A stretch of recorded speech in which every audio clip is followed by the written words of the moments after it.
All right, hello everyone. Welcome back to Link to the Cure. My name is mchan338, and today we're going to be doing New Super Luigi U. The title screen is going to say New Super Mario Bros. U. That's because the version of the game that I have has New Super Luigi U in it. But we are playing New Super Luigi U. Gonna go ahead and set up real quick. It's great to be back for yet another event at this marathon. For those who have been around since the original Link to the Cure event, this was the first game that I showcased at the event, and now here I am showcasing this game yet again. Time doesn't start until after the intro, so I'm going to go ahead and go through the intro right now.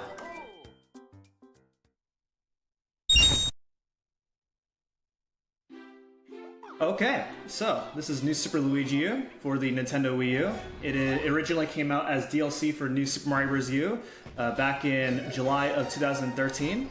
And then in August of 2013, a physical release came out of New Super Luigi U. And so the game itself is pretty identical to New Super Mario Bros. U. The story is the same, except there's no Mario. His hat's there, as you can see. The world maps are all the same. The amount of levels that you do are the same, except the levels are different. The levels are also, but they are similarly themed. But the levels are increased difficulty from New Super Mario Bros. U. And additionally, each level has a gimmick of a 100-second time limit, which means that all the levels are really fast-paced. The levels are significantly shorter, but also really hard. For a first-time casual play. Luigi also plays differently as well. Luigi jumps higher, he slips more, and he also has floatier jumps. So if this is your first time playing this game, you will have a hard time. This is a very hard casual game, but a really fun speedrun. Now the category is 100%, so 100% includes getting 5 stars on our save file. I had to beat the game, beat every single level, get all the secret exits, get all the star coins, catch Nabbit in every world, and then beat the bonus superstar world that is unlocked after you beat the game. So there's a lot to do. This is a very different category from all the other categories I've ran at this event. This is my favorite category, also the most difficult as well. So I hope you guys are in for a treat here. And the intro is about to be over, so I'm going to go ahead and start the timer right now.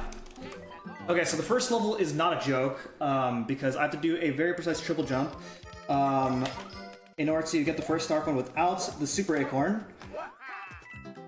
Just like that. And then I have to slide into this waddle wing in order to get the main power up of the game, which is the super acorn. So the super acorn allows me to fly and glide over many different obstacles, and cross large gaps, and gain a bunch of vertical height for some skips later on. That was the first level, just like that. That is how fast this game gets. So get used to the beginning of every level having the panic sound. Alright, so now, going into the second level, the second level is going to be the first introduction to a star. So I'm going to go ahead and go to the back over here to reveal this hidden star block. Stars make you invincible, as well as make you move faster and tank through enemies. There's a very hard trick over here. Okay, good. And then if I... hold up. Okay, very nice. If I hit that block fast enough, then I can chain another star in order to go through the second half of the level, because as you probably just saw, with a bunch of Koopa Troopas and Piranha Plants, those are all usually very hard to go through normally without the star. Having a star there for that second half of the level is very important.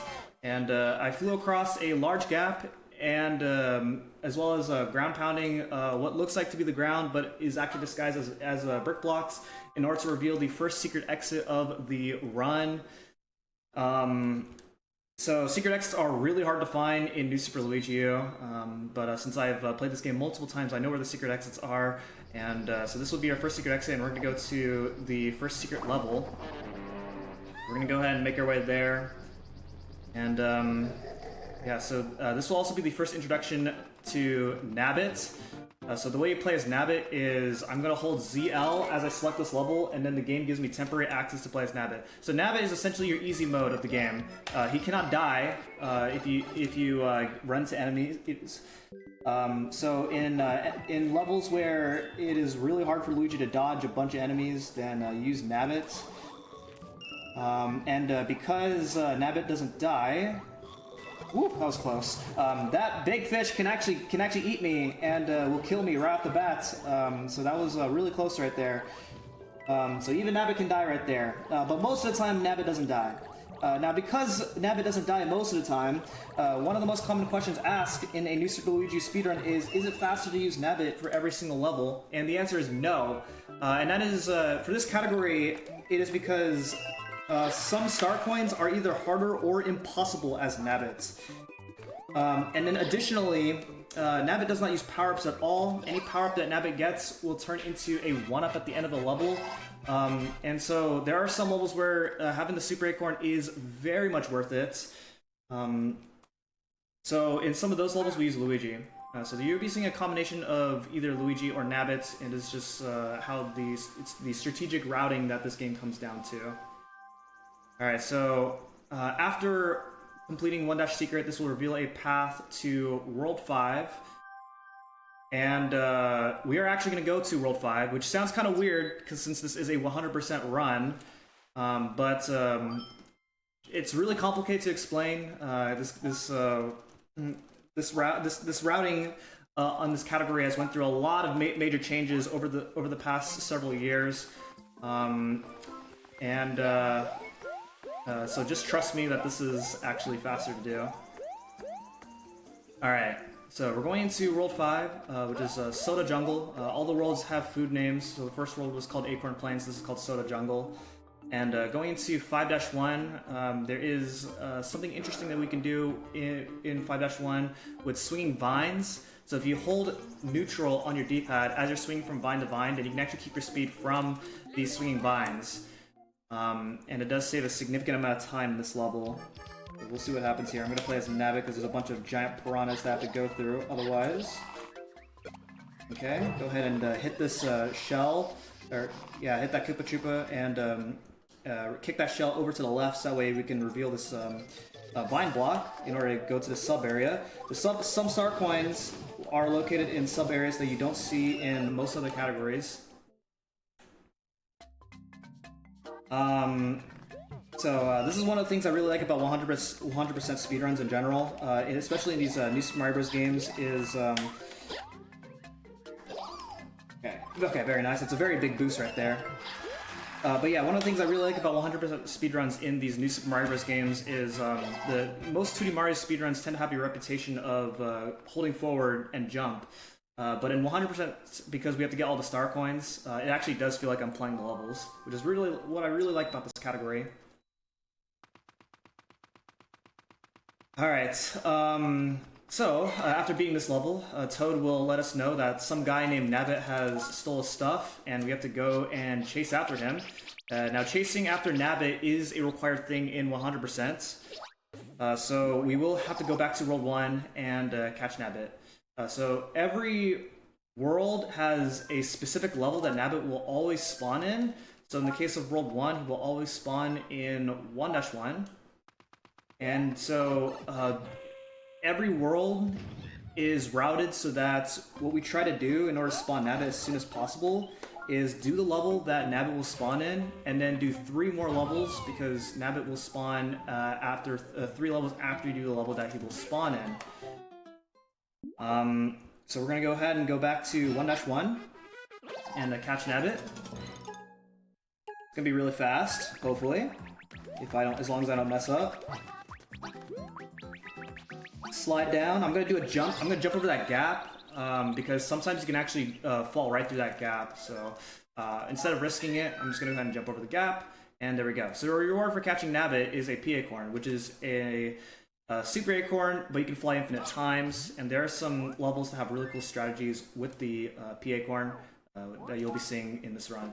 Alright, now I'm actually going to go back to World 5 and actually do a little bit more of it. This is really weird routing, but trust me, this is optimal in terms of the route. So for now, we're going to be moving on to a choice of 2 different levels. So obviously this is 100%. So when you're in a situation where you have 2 different levels that you can do, it generally doesn't matter which of the 2 that you do, unless there is a very specific circumstance. So in the case of here, we have a choice between 5-2 or 5-3. I'm doing 5-3 first. It doesn't really matter which of the 2 that you do. So I'm just doing 5-3 first, and then I'm going to go to the left and do 5-2. 5-2 I'm going to be doing 2 times because there is a secret exit. Yeah. Alright, so both levels are going to lead to the tower level, which we will be doing later. Now this is a very brutal route, so what makes this route really brutal is that the Super Acorn is a really important power-up throughout the entire run. And so you might notice that this game has reserve items they can carry on the world map. Okay, nice. And that you can equip before you start a level. Because we're doing these late game levels very early in the run, we don't have a lot of items to work off of, and these are some very difficult levels. Because of that, we have to manage our items very precisely throughout this first half of the run. This really tight really tight item management, it lasts for an entire hour. So it is very brutal. This is not a very easy route to start off with if you're getting into this category.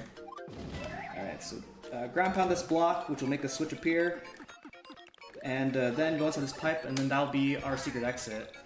And so, World 5 is split into 3 different sections. There's the first section here, and then there's the Haunted Forest section, and then the last section.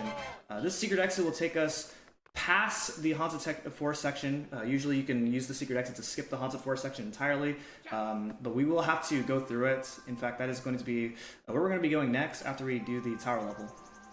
Alright, so you're going to notice right here on the map, Nabbit's going to spawn in 5-1, and that's because I did 3 more levels after 5-1. But we're going to go ahead and catch Nabbit later. Alright, so here is going to be our first level where we're going to be using our P Acorn. Again, it's a power-up where you can fly infinite times. So here we go. This is our first major skip of the run, so pay attention.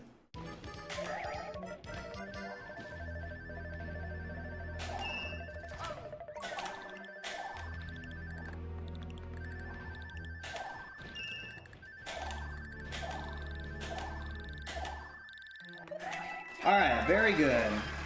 Skip successfully pulled off.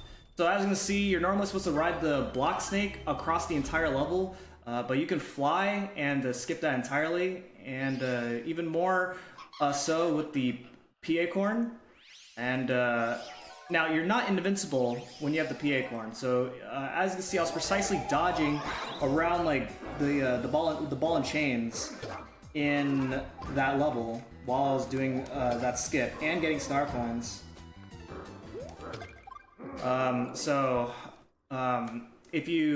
This can be a very punishing level to do, and it's very early in the run, so this is definitely the first major roadblock. Alrighty, so after completing that tower, we will now be heading into the Haunted Forest section, and this is without a doubt the hardest part of the run. We're going to be going through some really difficult levels. First up, the first level that we're going to be doing in the Haunted Forest is going to be the Ghost House. The Ghost House is not that hard, fortunately, but then the next 2 levels after, they are, I'd argue, 2 of the hardest levels in the game, and we are doing it very early in the run. Alright, so first off, starting off in the Ghost House, we're going to get a star in the halfway point of the level in order to speed through the rest of the level. Having a star here saves about 1 second because of the time that it takes to get it. Okay, very nice.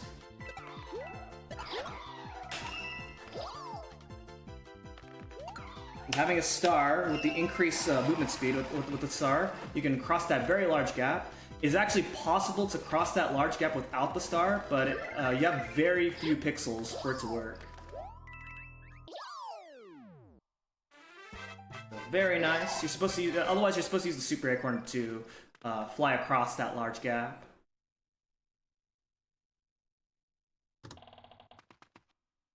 Alright, so this will take us to the secret level, which we will be doing later. After we go through the 2 really difficult levels. And because that was the secret exit, I'm going to have to do this level again.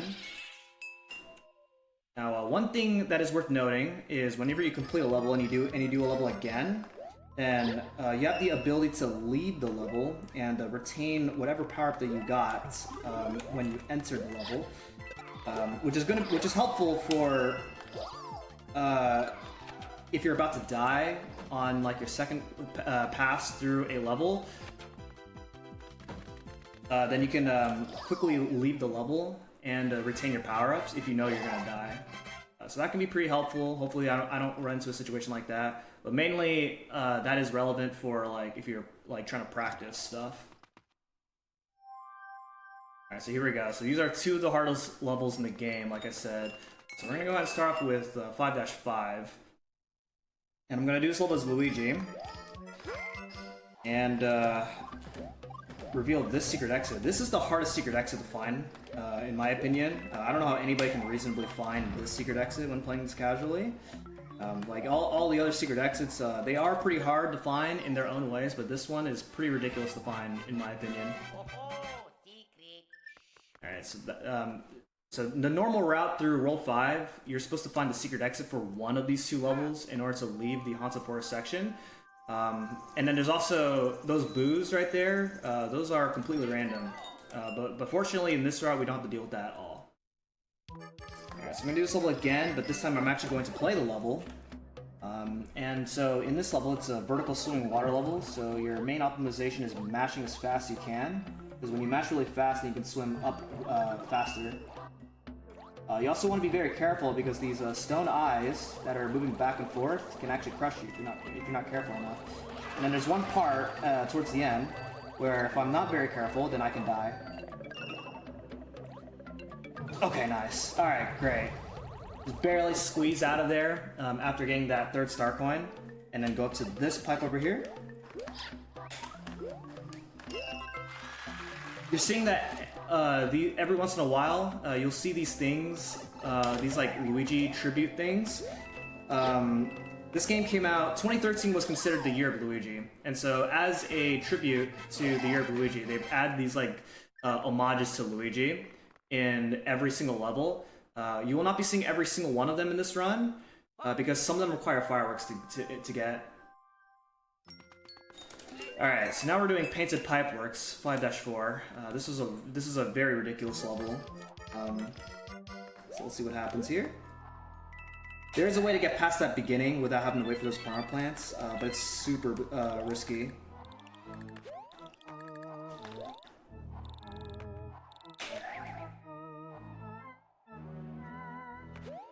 Ooh, okay. Alright. Okay, not over yet, because I gotta do the secret exit now. And also get the star coins too.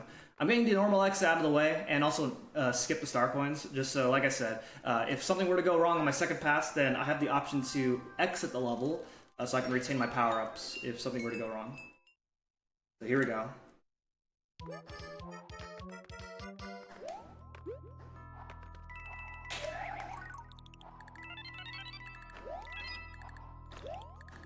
This level is entirely cycle-based. So.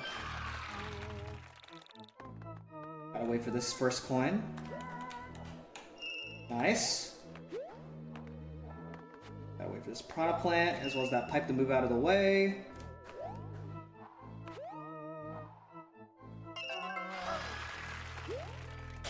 Okay, very good. That is really hard. Like I said, I consider that the hardest level in the game. So, that feels really good, getting that out of the way. Okay, and with that, the Haunted Forest section is over, and now we're going to go over to 5-Secret, which is going to be our first auto-scroller. There's not very many auto-scrollers in this game, but this is one of them that we have to go through. We're gonna go ahead and do it. Chat, feel free to ask me anything related to either the run or something else. That way I can entertain myself during these auto-scrollers. One thing I like to do whenever I'm playing this level is jump on these parabeetles and try and get as many lives as I can. Now in 80%, this level is commonly done as Nabbit, because Nabbit has a faster flagpole animation than Luigi. But in 100% I do this level as Luigi because the second star coin is really hard to get with Nabbit. So there we go. So as Nabbit, you have to do a different strat in order to get that star coin, and it is a bit harder to get.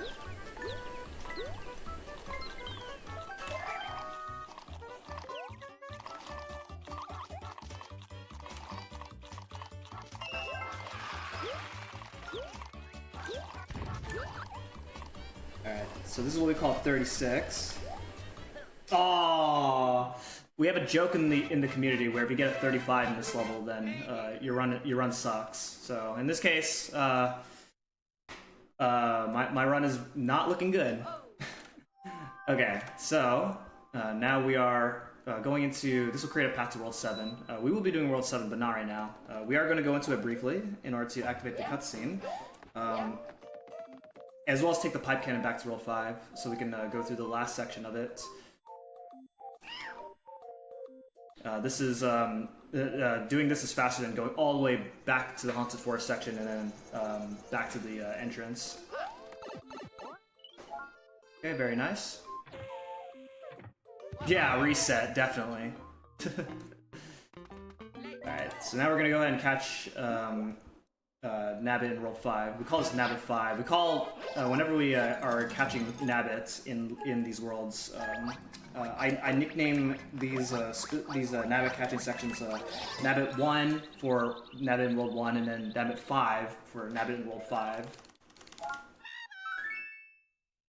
So, got Nabbit 5. I get the PA coin for that, which I'll be saving for, I think the next level I'm going to be saving it for is in World 7. We won't be using this one for a while, and hopefully I'm able to keep that. We'll see what happens. Alright, so now going into the last section. Normally you're supposed to, like I said, normally you're supposed to go through like the booze, but that is completely RNG. And you obviously don't want to deal with that. This run does have a lot of RNG though, so we try to eliminate as much of that as possible. Okay, so we have a choice between 5-6 and 5-7. Gonna go ahead and do 5-6. 5-6 is a bit of a crazy level, as you can see. We have these sumo bros that kick down the lightning, and if you get hit by the sparks, then you get electrocuted, you lose your power up, and then if you get hit in midair, then you lose all your speed, which is really bad.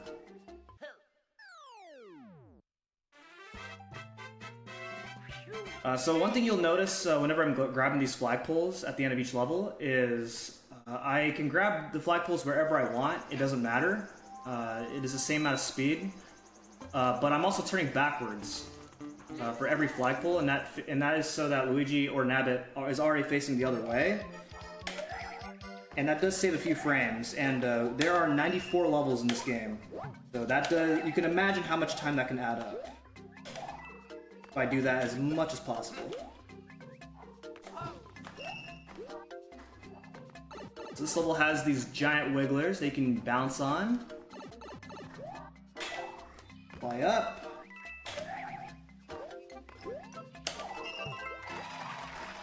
Hop on this wiggler, and then go on top of this pipe. And that is the level. Okay, so now the next level is 5-Castle.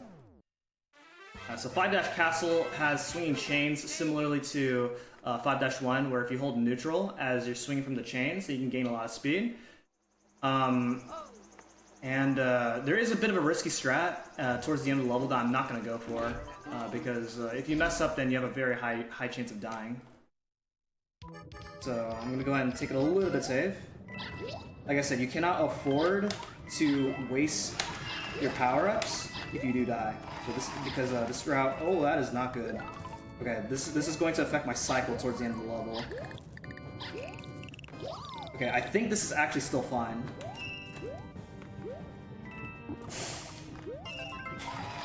Okay, we're still good.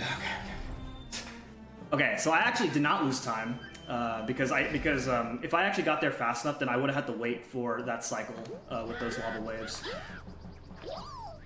But that was still really scary. Could have been really bad. Alright, so the boss of every castle is a Koopaling. So our first Koopaling that we're going to be fighting is Iggy Koopa. So bosses are usually the same whenever you fight them the same way. But for Iggy Koopa, there's some slight variance here. So the first thing I'm going to do here is... Nice. So what I did is while Iggy was shooting 3 fireballs, I actually jumped into those fireballs as Nabbit, because Nabbit cannot die. Let me do some counter real quick. Okay, nice. Iggy will not come down from the ceiling until all the fireballs are off screen. I used Nabbit to jump into those fireballs, so that way Iggy can come down the ceiling sooner. Because otherwise what's supposed to happen is Iggy will shoot a red fireball, one of those fireballs will be red, and it'll hit the lava, and if it hits the lava, then a monster will appear, and you have to wait for it to go off screen, and then Iggy will come on down. By jumping into the fireballs as soon as you can, you skip that attack phase entirely. And then as long as you get the second and third hits in fast enough, then you can skip the attack phases for hits 2 and 3. And that will be the case for most bosses. Alright, so now we're moving on to World 6. World 6 is a very difficult world, another very difficult world. Like I said, a lot of these late game worlds we do, all these late game worlds that we do in the first half of the run, and then the early game worlds we do in the second half of the run. Which, you know, for grinding attempts, it's nice for resets. But this is a very brutal category as a result. Alright, so we're gonna go ahead and do this, start off with the first couple of levels. The first 2 levels are not very hard at all. As you can see, I just run through all these fuzzies as Nabbit. Second level, also not too bad. There is a Porcupuffer that will be moving around all over the place. As long as I move accordingly, I should be able to dodge it no problem.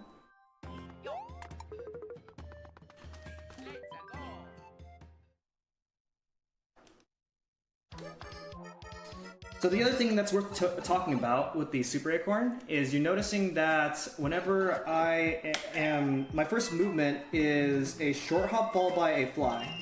And that gets me to full speed quicker, and that saves a few frames each time.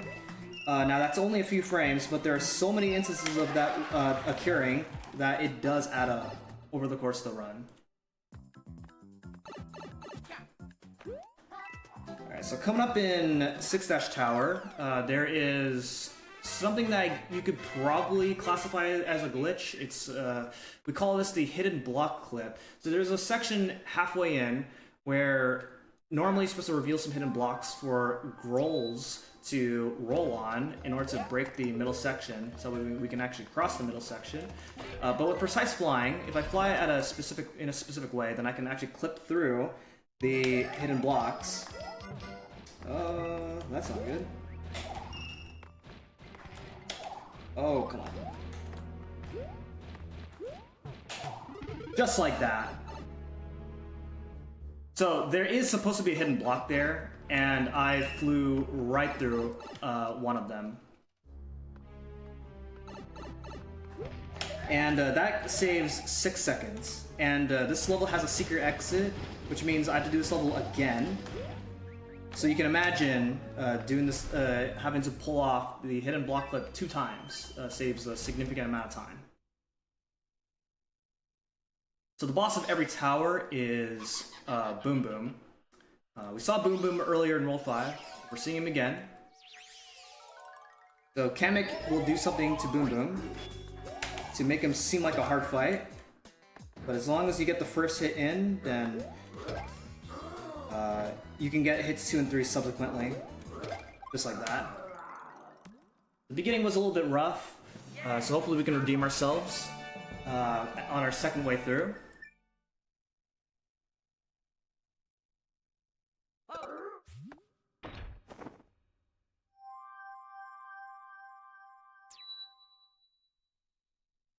You can kind of see, like, whenever you complete a tower, then you see this cutscene where, like, Peach's castle turns all evil looking. And this should be our last major cutscene for a while.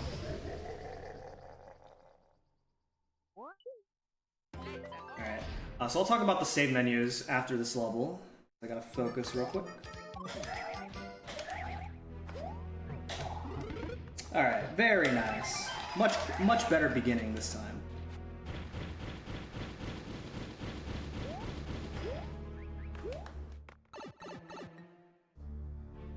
Alright, now to talk about the save menus. So this game can be played on 3 different controllers. You can play on the Wii U gamepad, the Pro Controller, or the Wii Remote.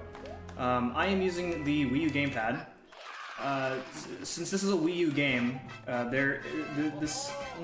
most Wii U speedruns generally prefer the Wii U gamepad, and that is because you can save time on text boxes and save menus. So anytime the game asks me to save, I'm actually tapping no on the gamepad, and it saves me from having to physically manually select no, and that's a few frames, and again that does add up significantly over the course of this really long run.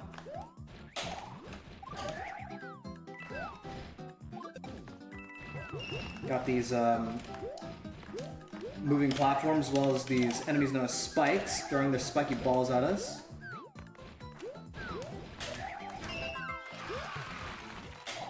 Okay, very nice.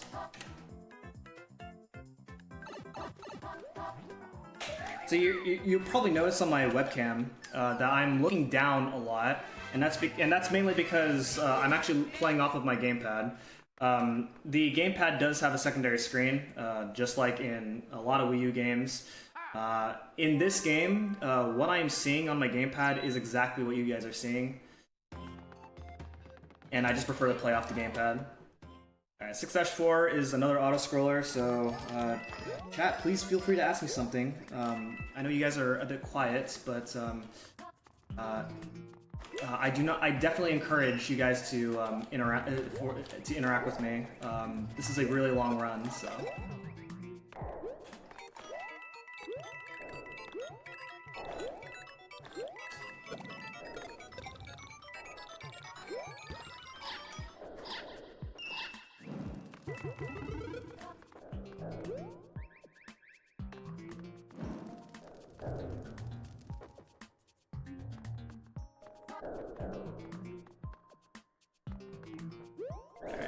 If I do this jump correctly...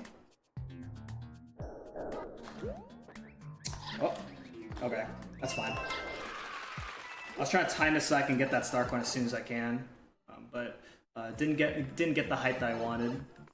Fine.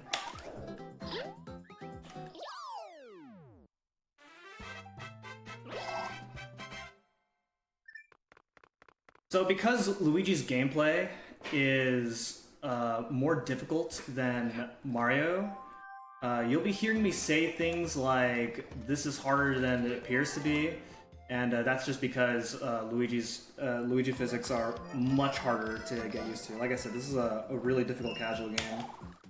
So it definitely takes quite a bit in order to get the hang of Luigi's movements, in order to be able to execute some of the tricks and strats that I'm doing. Alright, so I got the secret exit here in 6-5, and that will be important for a little bit later. I just gotta do this level again. I'm actually going to do the normal X as Nabbit. That's because there's a bunch of Piranha Plants that you otherwise need to be able to defeat as Luigi. But with Nabu, you can easily go through this Piranha Plants.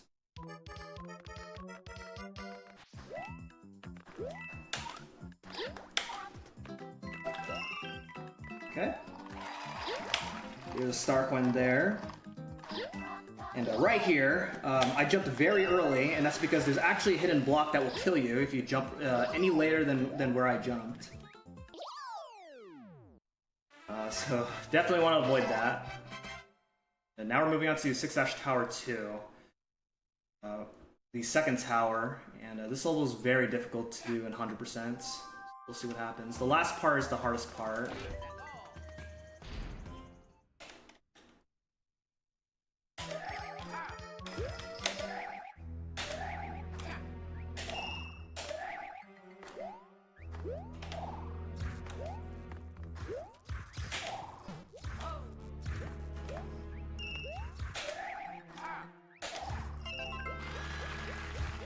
Okay, very nice.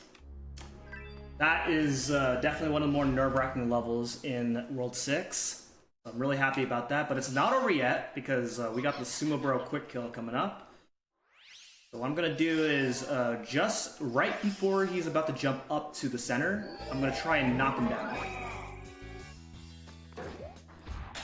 Nice, got it. Oh, hold up. Hold up. Okay.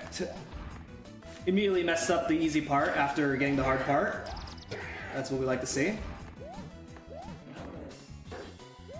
Yeah, so if he does jump up, then you have to do something different. And so by getting that quick hit in on the first hit, then the entire fight becomes really easy. And you have just enough time to get that in, so it's a really difficult trick to pull off. Alright, so now we're gonna go ahead and continue off the path. You're gonna notice that the gimmick of World 6 is there are these red and blue switches, and they create different paths to different parts of the map. In 100%, it makes for some pretty complicated routing. We have to go through a lot of different changes with World 6 alone when we first start changing the category. Okay, nice. These fire bros have semi-unpredictable patterns, so that was pretty scary there. Alright, so if I do this right, I can get a bit of a boost here. Okay, very nice. Now, even though this game does have a 100-second time limit, and it does seem very intimidating, in most Mario games, you know, a Mario second is usually like 3/4 of a real second. This game's in-game seconds are actually real seconds, so you do have 100 real seconds to do every level. So they kind of just secretly give you extra time. So it makes the 100-second time limit for every level not as bad as it seems. As long as you can get used to it. If you can get used to it, then the levels are really fun. Alright, so going into 6-6, the secret exit level of 6-Tower. You just have to ride the roller coaster through. Not much going on. I have to make sure I get the star coins quickly. That first star coin right there, if you miss it, then eventually that star coin will actually catch up to you as you're riding the roller coaster. So one of the more common things that people new to this category will make is freak out over missing that first coin. Yeah, this is kind of the part where if you miss that first coin, then it kind of catches up to you right over here. But you do have to make sure you get star coins 2 and 3.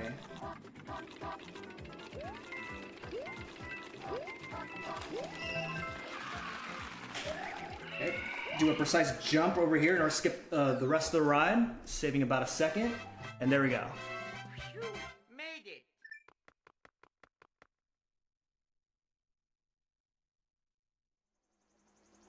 Yeah, it is pretty stressful for your first playthrough, but like I said, after maybe it takes a few playthroughs to kind of get used to it.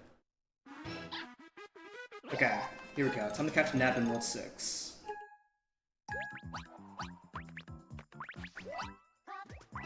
Okay, very nice. Just have him fly into me, and then you get the quick catch.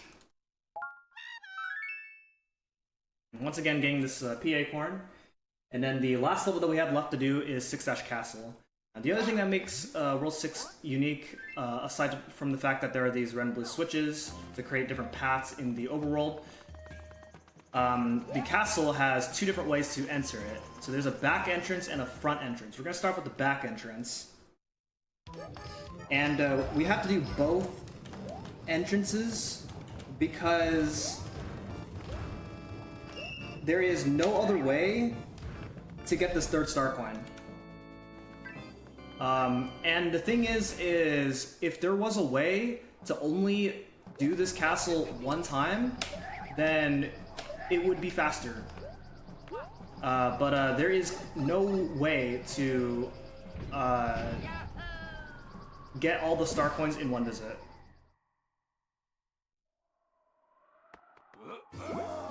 That means we have to do this entire level all over, like, again, when we have to do the front entrance, where we have to do a very different part of the world.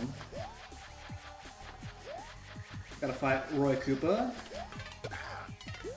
You will slide back and forth 5 times. As long as you count to 5, and then go to the spot where he's gonna come out of the shell, then you get a pretty simple fight. Like that. World 6, or at least the back entrance completed. Now we're going to do the front entrance. Unfortunately, this will take us to the front entrance without having to do any map movement.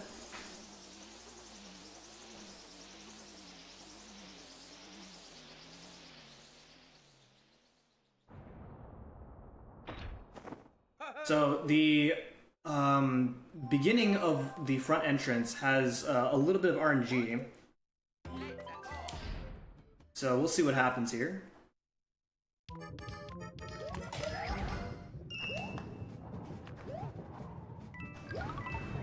Okay, that's bad. That's a little bit of bad luck right there. Sometimes you can get a small block, and and then you won't have to do an extra flyover. That's okay. Only lose about like a second or less. Okay. So now we just gotta go ahead and fight Roy again.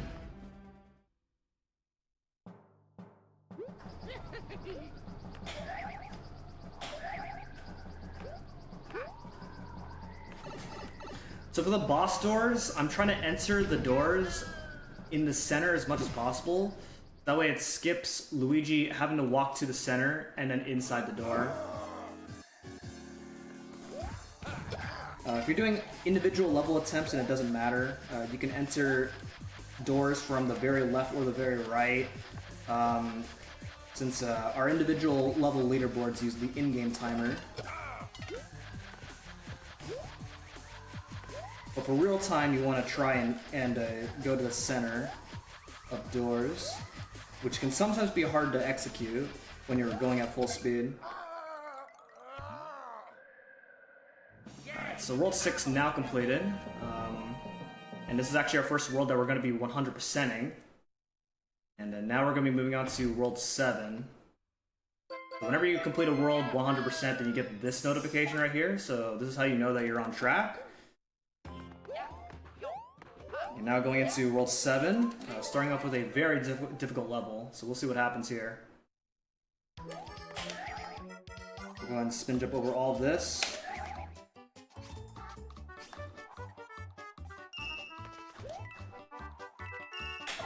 Nice!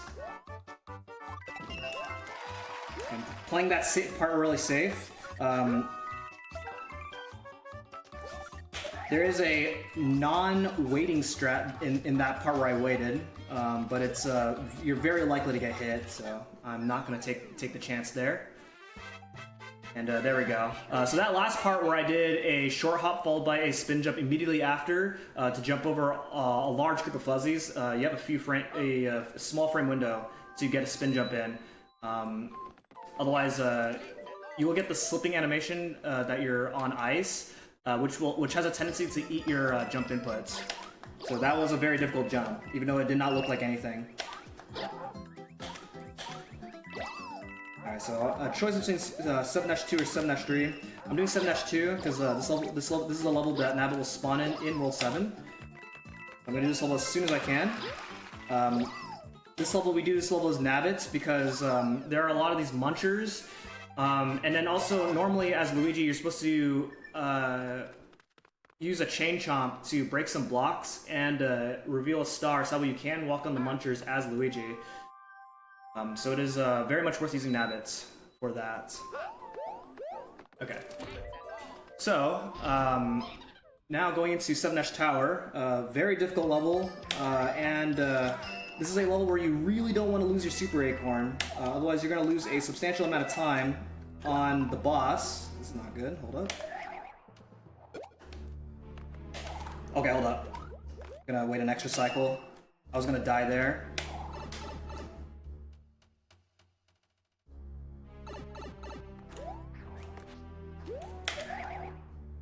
So I'm gonna go ahead and avoid these Fire Bros. You can defeat them, but there's no real benefit into doing so. And they have semi-unpredictable patterns, so you can sometimes get juked by them.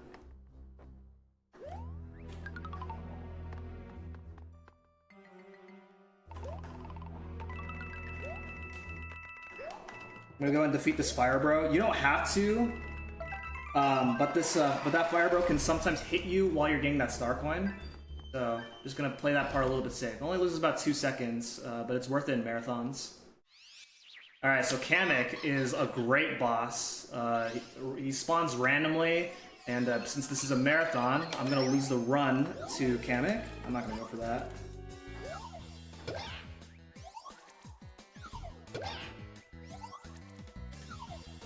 Okay, not too bad. A bit of a rough in the beginning in the level, but the boss fight itself was pretty good.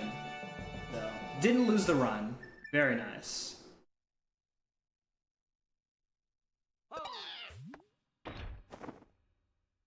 There's actually very few power-ups that we use overall in this run, because the Super Acorn is just really good. And then we also switch between Nabbits. There is a category where you don't use Nab at all, and there's more power variety in the Luigi only run for 100%. But for this variation of 100%, because in parts where you otherwise need to use other power-ups as Luigi, Nabbit can easily cheese right through. There is one major exception later on the run where that is not the case. But for the most part, we try to keep the Super Acorn as much as possible because it's just that important of a power-up. Alright, so that big jump that I just did earlier in the Ghost House, it did look a little bit YOLO, but there is a setup to make it always work 100% of the time. Now we're going to do this level again to get the normal exit. I'm going to do this as Luigi because you're supposed to ride this thing across the level unless you fly, which you can't do as Nabbit. I'm going to go ahead and turn back a little bit. Otherwise, I will run right into those ghost blocks that are flying around.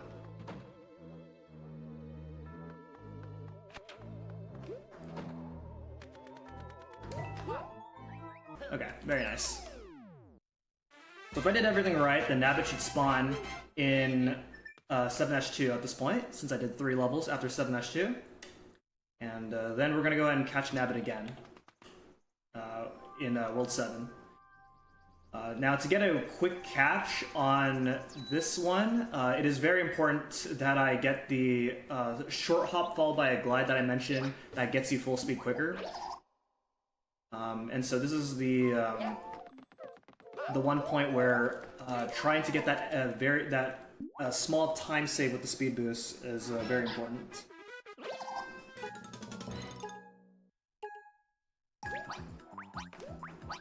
And you have to time it very early, so... Oh! Barely off. Okay, that's fine. Okay. That's still fast. I almost ran into that waddling, so if I was a little bit later, then I would have hit that waddling, which would have meant that I lose my acorn. Which would be fine, still, because I can get an acorn in 7-3. Alright. So yeah, so I delayed doing 7-3 so I can, because while I have to backtrack to 7-2, then I do 7-3. It's worth it that way. So this level has these moving platforms that move whenever you stand on them. So I can glide over here to this section over here. Hit this POW block to get the star coin, just like that. Now this is the hard part right here, because there's this blue ring which acts like as a P-switch, and you don't want to get that hit the blue ring from below, otherwise you're not gonna have enough time to get to the part where you need the blue ring for. Very nice. If you're not fast enough, then those coins will turn into blocks and you won't be able to get that star coin anymore. And right there, I delayed because I was on pace for a 66 on the in-game timer. To get fireworks, you need to end the level with the last 2 digits of your in-game timer to be matching, which loses about 15 seconds. So losing a second is better than losing like 15 seconds for the firework animation. And now we got the most luck-based part of the run, and that is the Rainbow Bridge section. So that was pretty lucky so far. I have to do this again in order to do the other level. You can get a random power-up from here. You can get a mini mushroom and ice flower. You can even get an acorn from there if you're lucky enough. This time I got a mini mushroom. So which of the 2 levels that you do is random, depending on what your path is for the Rainbow Bridge. So in this case, we're going to do 7-5, because that's the path that the Rainbow Bridge gave me. The other 2 parts will be fuzzies, and if you run into the fuzzies, then you initiate a fight, which loses a lot of time. You do not want to fight the fuzzies at all. Alright, so now I have to go back and go through the Rainbow Bridge again and hope that the fuzzies are not in the way of 7-4 in order for me to do it. There comes a point where eventually, if you reload this bridge multiple times, then it would be faster to fight the fuzzies, but you really don't want to. So I have to reload this bridge again. Okay, that was really fast. Only have to do, I think 1 or 2 extra reloads, so that was still pretty good. Oh, and also the path is also random too. So on top of having to keep reloading the bridge, the path that you get is also random. And you have to pay attention which path you. Okay, this is gonna mess up my cycle for later in the level. So hopefully we're fine on the third star coin. Okay, let's see what we get here since my cycle is off. Okay, I think this is fine. Okay, there we go. That first coin is pretty awkward to get. So that was a little bit unfortunate, but that's okay. All right, now come up to 7-6, and I'm gonna use the P acorn. It is technically faster to not use the P acorn for this level, but it is significantly harder. And so the reason I'm going to use the P acorn here is because I'm going to avoid this block snake. Now, when you stand on that block snake, that actually triggers the auto scroller for this level. And so by skipping the auto scroller trigger, then you can easily fly through this level, and this level would be a very short level. So, and like I said, there is a way to do this level without the P acorn, but you have to do something very difficult, and if you mess up, then you trigger the auto scroller, and then you have to play out the entire auto scroller, and losing like a minute or so. But if you can do it, then you can save having to equip your P acorn, and then you can save that P acorn for something else later. Alright, now coming up to 7-Dash Castle. This is a bit of a crazy level in 100%. There are these blocks that you have to wait to go past you, so that way you can go past it. I have to wait for this to go past me. This coin. And then this is a bit of a hard strat over here. I have to grab this coin. I have to wait for this fire bar so I can get past it, and then while I get past it, I have to squeeze between that, fly up when I'm barely above the death plane, And just like that. So that is just as hard as it looks. And again, this is another situation where you want to keep your super acorn for the boss. Otherwise, you're going to lose a significant amount of time. So Ludwig is going to clone himself, usually, and you have to figure out which one's the real Ludwig. But if you fly up, then you skip that attack phase entirely. Then all you gotta do is just count 3 times, him going left and right 3 times. 1, 2, and 3. Hit him again.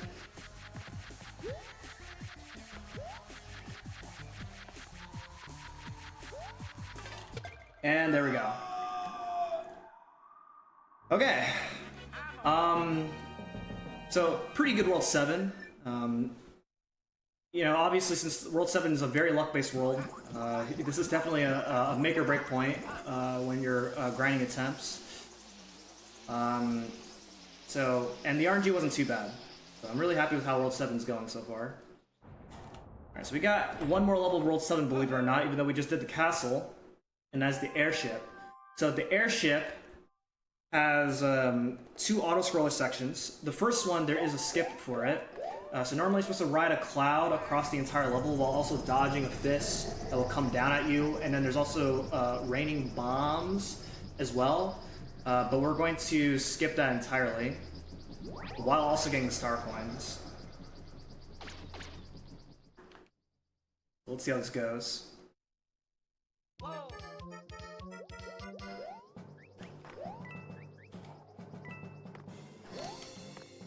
Uh-oh. Hold up. Oh, this is not good. Alright. So now I have to wait for this fist. I was supposed to use the bomb to break that. Okay, now I have to improvise this now.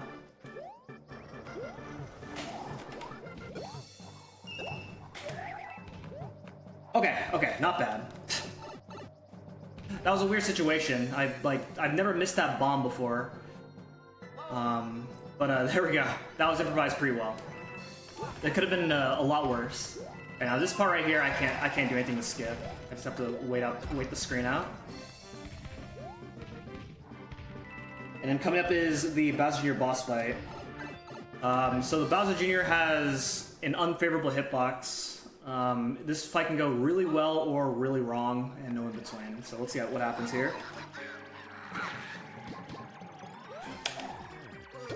Okay, that's 1 hit. That's 2 hits. Okay, that's 3. Okay, so that did look really easy, but I assure you that fight is really hard because his hitbox is not very favorable. It's extremely small. So there are instances from like several clips of many different New Super Luigi runners and New Super Mario Bros. U runners where it looks like you're about to hit Bowser Jr., but you either go right through him, you get knocked out of hitting him, or you hit Bowser Jr. and you get hit at the same time, and it becomes a mess if you give Bowser Jr. a chance to attack. Because normally what he's supposed to do is he throws bombs, and he punches the ground, and you're supposed to use the arm to reach Bowser Jr. So that fight can be a huge mess. There's more randomness to it than Kamek otherwise, but fortunately that fight went pretty well. And aside from me messing up the beginning of 7 Airship, that was a pretty good airship overall. Alright, so now moving on to World 8, the final world. So because we're heading into the final world, that means we're probably going to be cutting that estimate by like an hour, right? So let's see what happens. Gonna go ahead and make our way in. This is Peach's Castle. So as you probably, if you paid attention to the intro, the story of the game is we got thrown out of Peach's Castle, and we have to make our way back to Peach's Castle. And while we're making our way back to Peach's Castle, the castle got evil looking. Because Bowser and Bowser Jr. took over the castle. So, how dare they? Alright, so going into 8-1, 8-1 has raining fireballs that are random.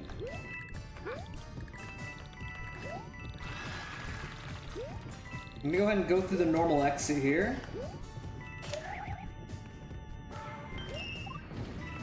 Okay.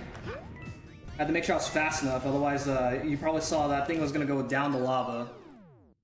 Unfortunately, none of the fireballs went in the way, but that wouldn't have been a problem even if that was the case, because I'm actually going to equip a P acorn for the next level.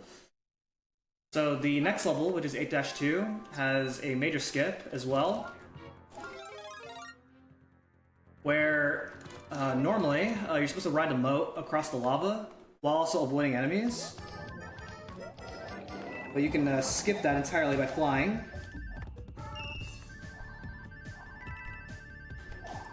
Hold up.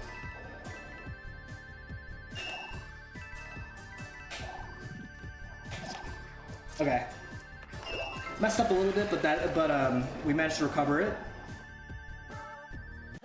Alright. That was a little bit sketchy. So yeah.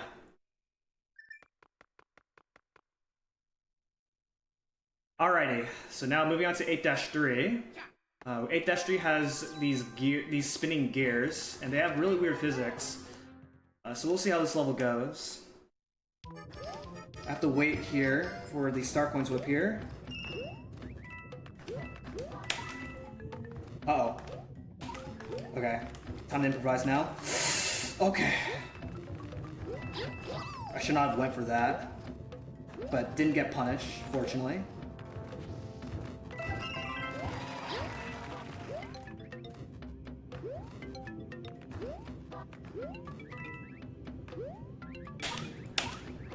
Okay, okay. Alright, so now, that will take us to the castle, but we are gonna go back, because we actually need to get a secret exit. So we're gonna go back to 8-1, get the secret exit, and then do 8-4. So this is where we have to deal with some bit of randomness here. Okay, very nice. Didn't die while getting that first coin, which can sometimes be easy to do.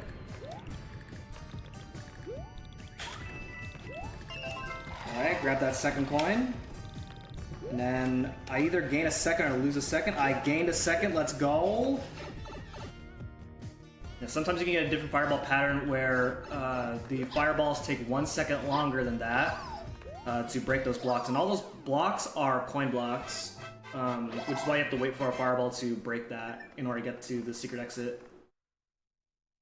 And so doing 8-4 second, like doing this path next is faster in terms of overall movement. So that's why the routing is like this. Alright, so 8-4 also has raining fireballs, but they're not random this time, but they are a bit of on a cycle. And the cycle has to be very specific.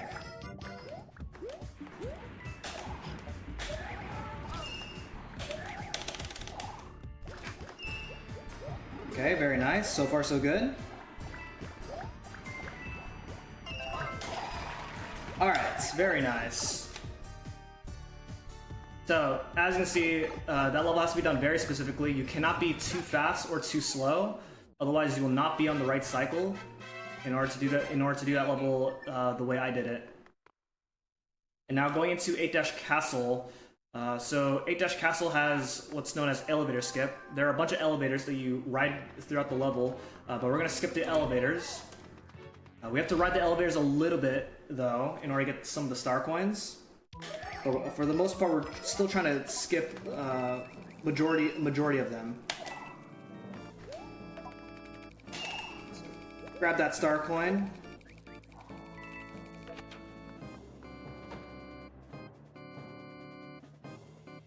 Now this next part here, we go ahead and ride the elevator a little bit. That way the elevator can be at a position where I can get that star coin and then dodge all that in order to skip the rest of that ride.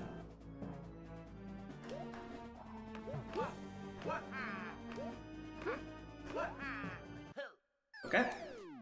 Okay, So now the what would otherwise be the final level of the game. So starting off in the first room, Bowser Jr. will try and ruin us. He will go back and forth, and then will drill down at us. And normally you can predict Bowser Jr.'s movement if you do the same things every single time, but because you have to get the star coins, any minute inputs will change Bowser Jr.'s behavior, so it may as well be random here this time around. So you just kind of hope and pray that Bowser Jr. is nice. He is not playing nice right now.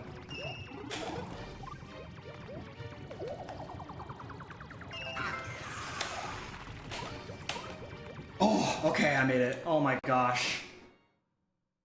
That could have been a lot worse. He gave me a really weird pattern, but fortunately, I made it.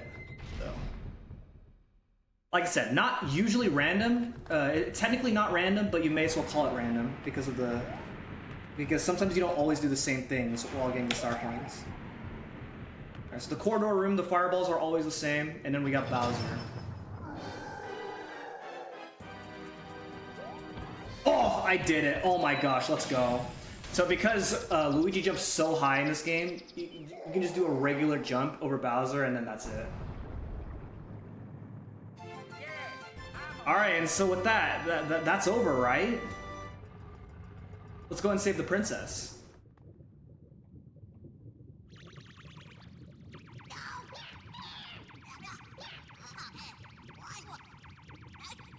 Now what's this?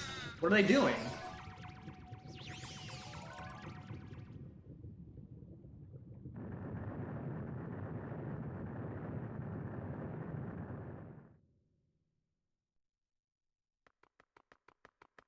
Well, let's go and save the princess before whatever the heck they're plotting happens.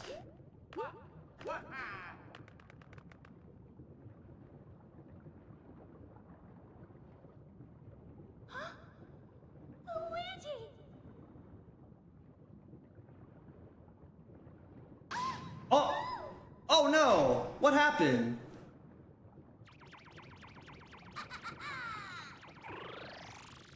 Oh my goodness, Bowser's back. Oh my gosh. Totally didn't see that coming. Alright, now, first trick coming up right off the bat is Fireball Skip. So if I fly up right as he shoots his first fireball, then I skip him shooting his second fireball. That saves 2 seconds. Next up, I'm going to grab Bowser Jr.'s clown car, hit Bowser, and then very quickly, before Bowser Jr. gets to the clown car, I'm going to get onto the clown car and keep it for the second phase.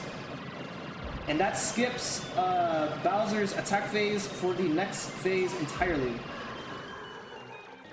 And then I'm going to try and repeat that again, while also getting Bowser Jr. out of the way for the third hit.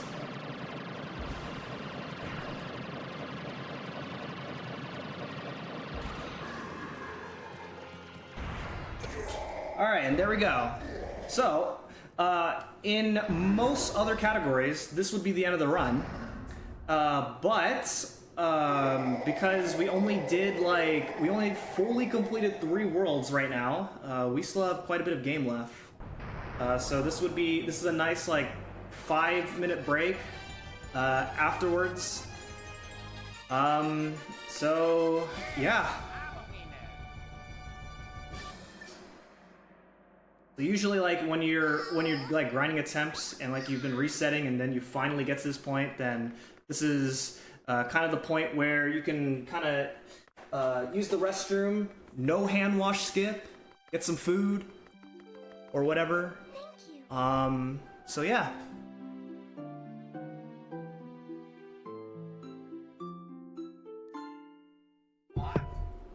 Oh, yeah. Let's see. I guess I can talk about my history. Believe it or not, I've been speedrunning this game for 10 years. I started running this game around January of 2016 when I happened to come across Ewaller's 100% run on my YouTube home feed. I watched through it, and I was really intrigued by Ewaller's run. I thought that run was too good that I don't think I would ever come close to beating it. The record at that time period was 2 hours and 24 minutes exactly, and I did my first run of this category on the same summer of that year in a race with another runner named Supernova, and we both grinded this game out together. And it was a competition between who can have the better time between the two of us, until eventually Supernova started playing the game less, and I was more into the grind than he was. And then eventually I got to the level where I could get world record. And I've held the world record, many world records of this game, for 5 out of the 10 years that I've been running this game. So it's been quite a long journey that I've had with this game. I've also contributed to a lot of different major route changes, as well as strategy finding. Because by the time when I got into this game, all of the original runners have stopped playing the game, and there were also no resources, so I had to come up with my own in an attempt to catch up with the original runners, and until eventually I managed to surpass them. So, and since then, you know, I kept going at this game. I mean, nowadays I'm on and off, but was definitely very active during my time.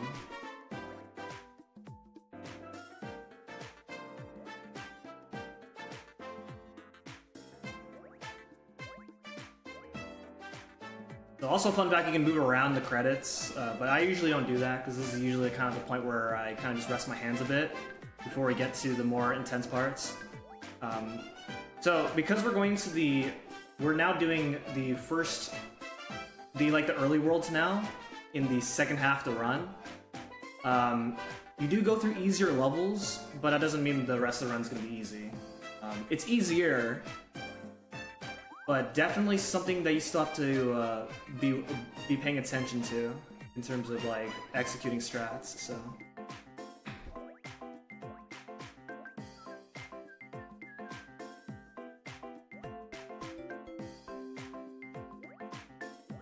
All right, LTC chat. What do you want to talk about while we still have more credits left?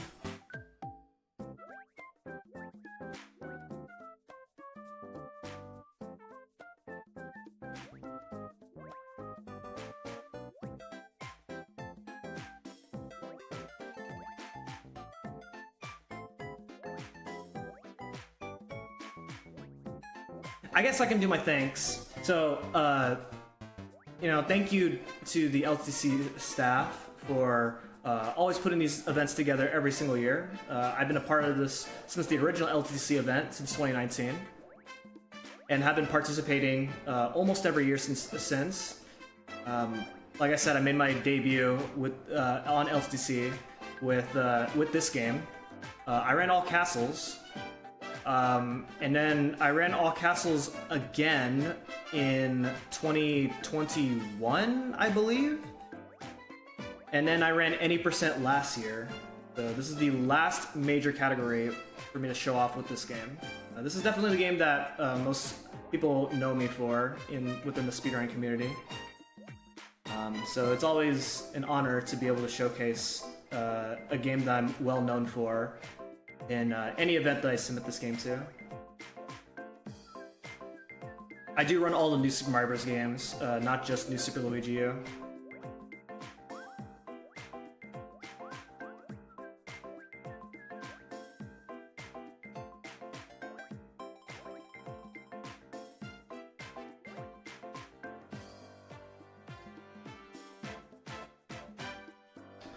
Alright, the credits are now over. There's still a few more cutscenes left before we get back into the gameplay.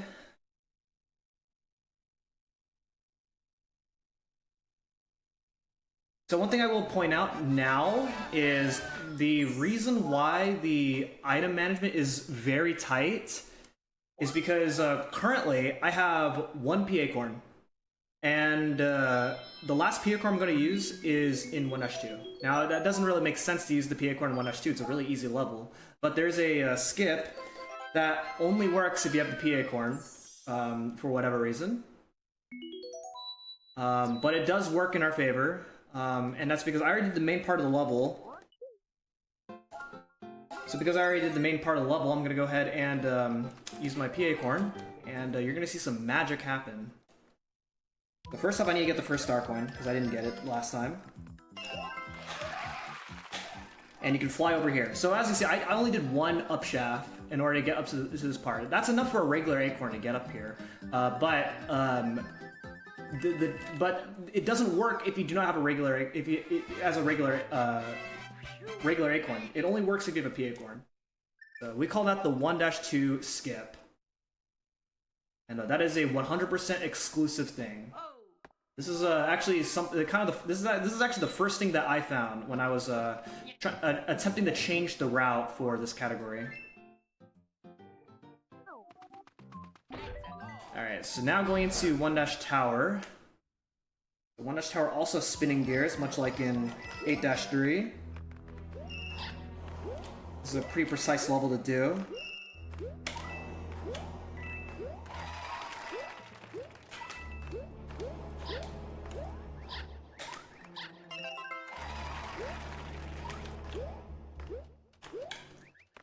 I have to wait there because I can't jump high enough in order to get that.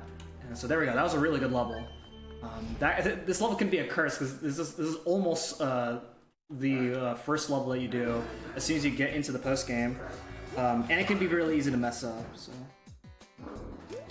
World 1 is definitely not the most free world, despite it being the first world of the game.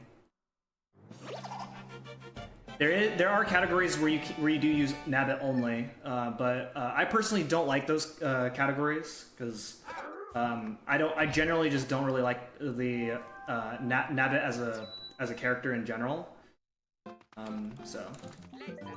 Now to talk about the routing here, I beat the game so early, and that's because, well, you need to beat the game anyway in order to unlock Superstar Road. But beating the game as soon as I can skips save menus going forward. So normally the game would ask me to save after completing that tower. But because I beat the game already, the game does not ask me to save. And that does add up over the course of the run. So 1-3 there, that is really hard to do as Nabbits. Because that third star coin specifically, you need just enough height. You can get enough height with a single jump, but in order to set up a triple jump, it's really hard to do in order to get that third coin. Normally, there's Yoshi in 1-3 that you're supposed to use throughout the level, but if you use Nabbits, then you can skip using Yoshi.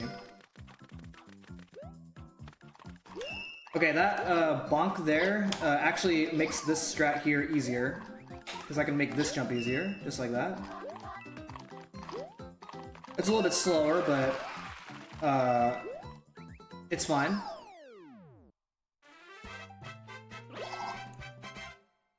Alright, so I did 1-5 first before 1-4, because if I did 1-5 second, I would have had to avoid this Piranha Plant on the overworld, which loses time. I'm gonna go back and do 1-4 second. So let's do this. I'm gonna do this level as Nabbit because as Luigi you have to avoid some Piranha Plants. Right here. With Luigi you have to wait on that part. Okay, very nice. Okay, that part's really hard to do as Nabbit, so I'm really happy I got that.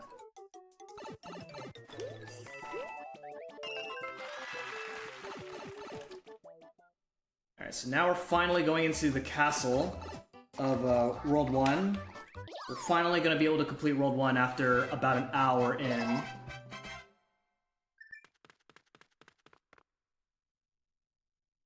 So the thing to note about 1-Castle is there are these swinging platforms.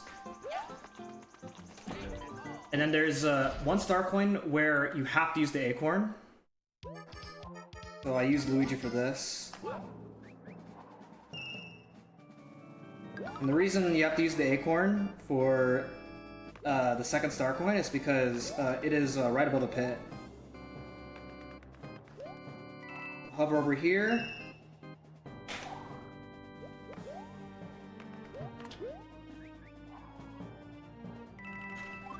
Ground pound over here in order to go into the sub area for the third coin.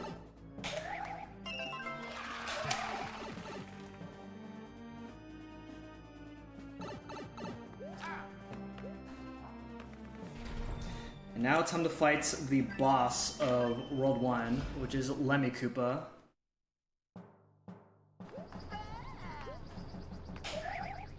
Not much to talk about with Lemmy Koopa. It's pretty much the same as most of the other fights. He's gonna attempt to throw a bomb at us, but we can avoid it.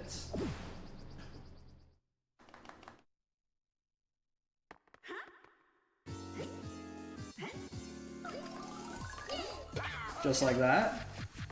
And he's going to... I'm gonna hang around the right, because he will always come out of the shell on the right.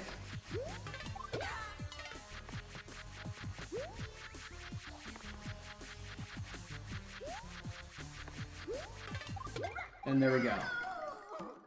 Alright, so World 1 finally completed after an hour, like I said. Now, the other side effect of completing the game early is now whenever you complete a world, then there is an extra cutscene. So in previous routes, we used to think that beating the game as early as we can was not a good thing because of these extra cutscenes. But it turns out that if you just beat a few worlds, then, as well as, you know, eliminating backtracking, then, it will still, be faster, by beating the game halfway into the run. So now we're moving on to World 2. World 2 is in a similar situation as World 7, where it's another luck-based world. So for now, we have to do the first few levels here. Starting off in 2-1, we got more spikes to deal with. Spikes as in the these enemies, that's their names. Not to be confused with the literal spikes. I have to do this level pretty fast because if I'm not fast enough, then I can get a 77, which is fireworks.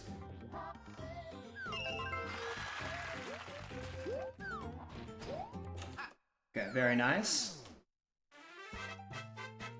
So if you were to go through the normal route of this game, then the cutscene, the very first cutscene where Nabbit takes Toad stuff, this would be the other level where you see that cutscene. But the World 5 cutscene is faster. Okay, so 2-2 or 2-3. Again, it doesn't really matter which of the two levels that you do. You have to do both of them.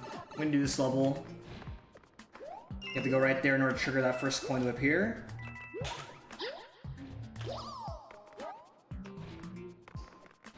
That's not good, hopefully. Okay. It's really easy to get crushed if you're not careful in this level. It should be worth noting that if you die as Nabbit, then you do lose your power-ups as Luigi. So even as Nabbit, you have to try not to die.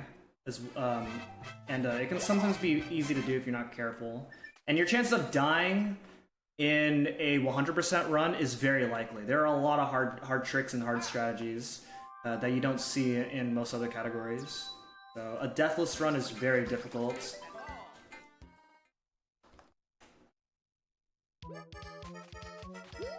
If you do a precise enough jump, that you can hit that star block just by barely from that edge. That's okay. This is a dark level, but when you have a star, then it actually lights up the whole level. But even without the star, this level's still not that hard as Nabbit, because Nabbit can just go through all these piranha plants and fire bros. So you want to be able to go up to this pipe over here, because this pipe has the third star coin, just like that. And using a star in this level is actually a more recent discovery. Otherwise, we used to do this level without a star, and this level would have been significantly longer because usually in that the second star coin that I got earlier, you have to be able to wait for it. But if you're fast enough with the star, then you can grab that second coin right away without having to wait. Alright, this is a fun level right here. I'll let this level play out.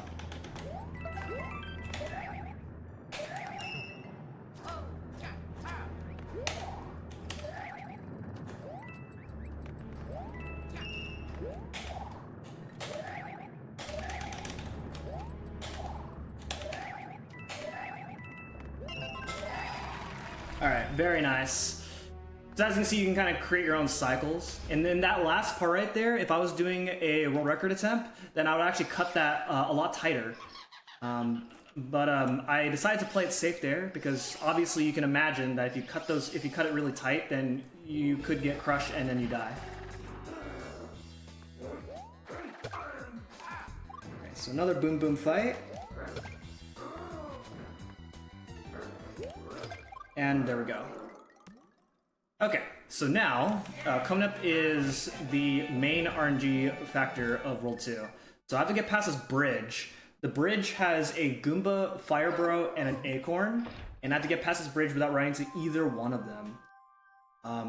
They move completely at random. So I have to just hope and pray.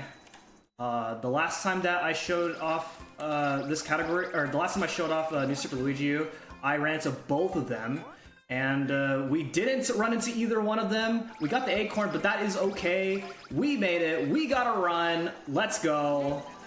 Redemption from 2021. When I ran into both of those enemies back in the All Castles run in 2021. All right. So now going into the going into 2-4. This is actually one interesting thing about 2-4 is it's actually one of those things where it's actually easier in 100% than in the other category called All Castles, because there's a middle section that you skip entirely in 100% that you have to go through otherwise. So there we go. Made it. And we're actually gonna go do 2-6, which is the next level. And that's because 2-6 is a level where Nabbit will appear in World 2. So again, we want to try and do a level where Nabbit will spawn in as early as we can. Because if you delay Nabbit as any later, then you have to do a bit of backtracking, and it's not very efficient. So that's one of the complexities when trying to come up with an efficient route of 100% for this game and in New Super Mario Bros. U. So we do this level as Nabbit because there's a Piranha Plant at the very end that I have to get rid of as Luigi. Normally, supposed to have like the Fire Flower here, but with Nabbit you can just go through this Piranha Plant and get the Star Coin. Also, with these rolling hills, I'm doing these spin jumps, and that's because spin jumping off of rolling hills keeps my speed and allows me to go faster.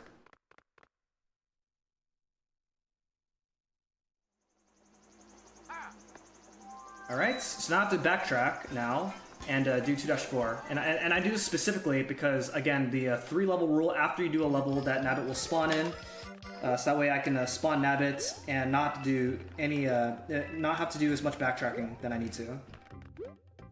This is another pretty difficult secret exit to find. I don't know how anybody finds that secret exit casually.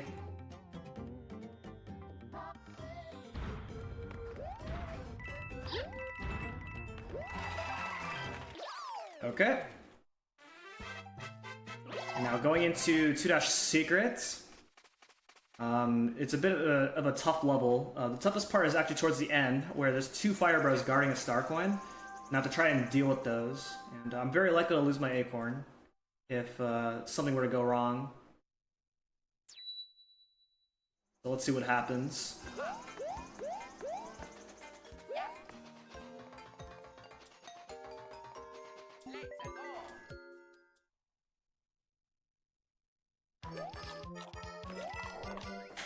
We also have these ladders.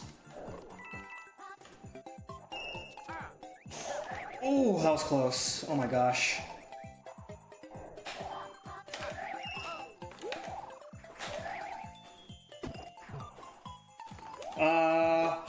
Okay. There is a faster strat that I go for usually, but I decided to take it safe there. If you're really fast, you can get a 78, but I was not counting on myself to go fast at the very end there, so I would have had to wait for a 76 anyway, so that didn't lose me as much time as it looked.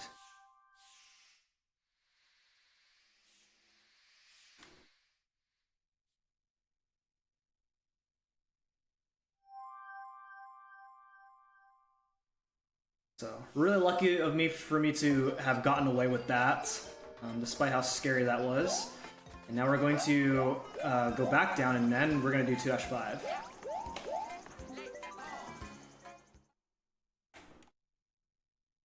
Alright. Deal with more spikes. Going to the bottom here is faster because those platforms are moving to the right. This is a level that's easier to do as Luigi. So we do this level as Nabbit because you can still beat this level in the same amount of time as Nabbit. And in situations like that, Nabbit has a faster flagpole animation than Luigi.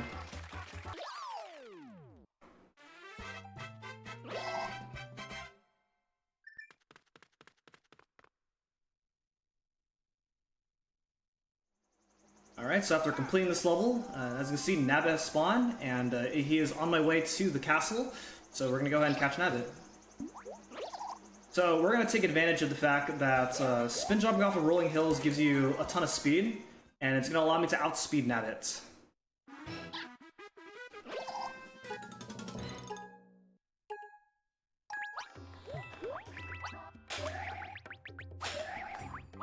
I fly past him, wait for him to come to me, and there we go. Alright, so now 2-Castle is pretty tough. There are cycles of these platforms that go in and out of the lava while getting the star coins. So here we go. I guess I can talk about one thing is in the post game, you might notice at the beginning of every one of these levels now. That's not good. Okay. Hold up. I need to improvise this. Okay. Alright, not too bad. I think I need to do a shaft up here. Yep. Okay. I was supposed to ground pound on that first coin, but for some reason my down input didn't go through, so I had to do a bit of improv there, and fortunately that worked out. All right, I will talk about the Mario block thing later, but for now we got Morton Koopa Jr. So Morton will spawn a giant Pokey that normally is supposed to dodge the body parts and then hit Morton, but you can just fly over the Pokey. Just like that, and skip the attack phase entirely. Now, there is a faster way of going about with that first hit, and that's by doing a damage boost, but that would mean I lose my acorn, and I have to re-equip it for the next level. So the damage boost is overall not worth doing. Okay, World 2 completed, and now we have a choice between Worlds 3 and 4. They each lead to World 5 in a normal route of the game, but because this is 100%, we have to do both of the worlds. So we're actually going to go up and do World 4, because it is actually faster to do World 4 first than World 3, because World 4 has some stuff in it that will allow us to save time in World 3. So far doing pretty good, haven't missed anything so far. That can be one of the more stressful things to think about in a 100% speedrun, is did you miss a star coin, did you miss an exit? So one of those things you have to actively be paying attention to in a 100% speedrun. In the other categories where it's not 100%, you don't have to worry about it as much. Alright, so here we go. So this level has bruisers that are kind of a pain to deal with.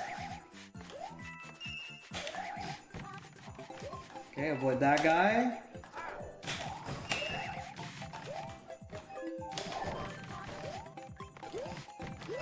Okay, very nice. That was a really good level. That level feels really good when it goes well. Those bruisers, if you have to deal with them, they're really annoying, and they also do not have very, very favorable hitboxes if you have to like deal with them in some way. Alright, so now I can talk about the Mario block. So the Mario block that's been appearing at the beginning of every level, ever since I've beaten the game, they will change your physics into Mario physics. Now you might think that's a good thing because, you know, it makes the game easier, but these levels are not designed around Mario physics, so it actually makes the game harder. So you'll not see me hit any of the Mario blocks.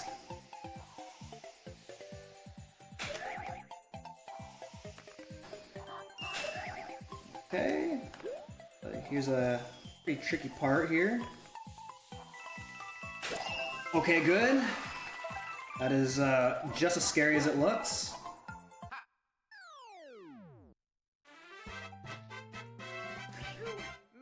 Alright, and now 4-Tower has these parts where you have to use moving platforms to climb up the tower, as well as falling icicles. Now I'm actually going to do a bit of a delay here on the map. And that's because if I went up straight away, I would have run into that Cooligan, which would trigger a fight. And that's bad.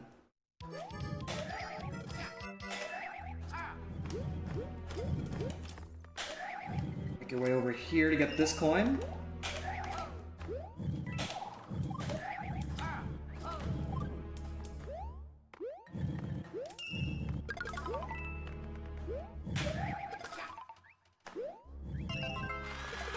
Okay. Very nice. Have to make sure you precisely dodge these icicles.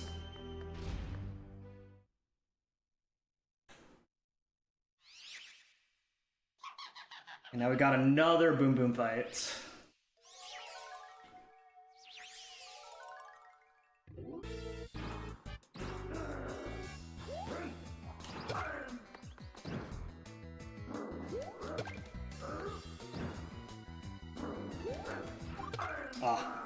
That's fine. Dying level for an hour. Yeah. That sounds like my casual playthrough.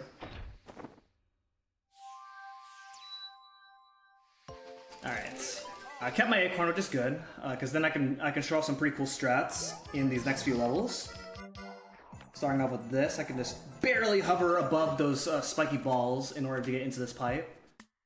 You're normally supposed to wait for a piranha plant to shoot a fireball, or if you already have the fire flower, then shoot a fireball at those spiky balls in order to break them, in order to get into those pipes. Dodge all these piranha plants, fly up here.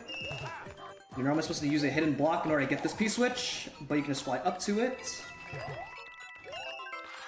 And we have to precisely dodge in between these piranha plants. And there we go. Okay, so now we have a choice between 4-4 or 4-5. Recently, it's been found out that 4-5 first is faster, but I haven't practiced that route, so we're gonna go ahead and do 4-4 first.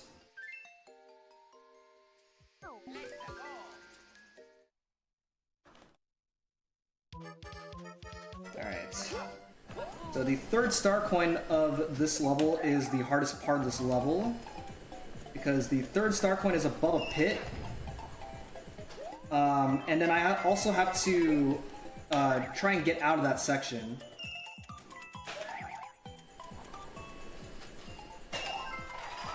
Nice. That is really hard to do.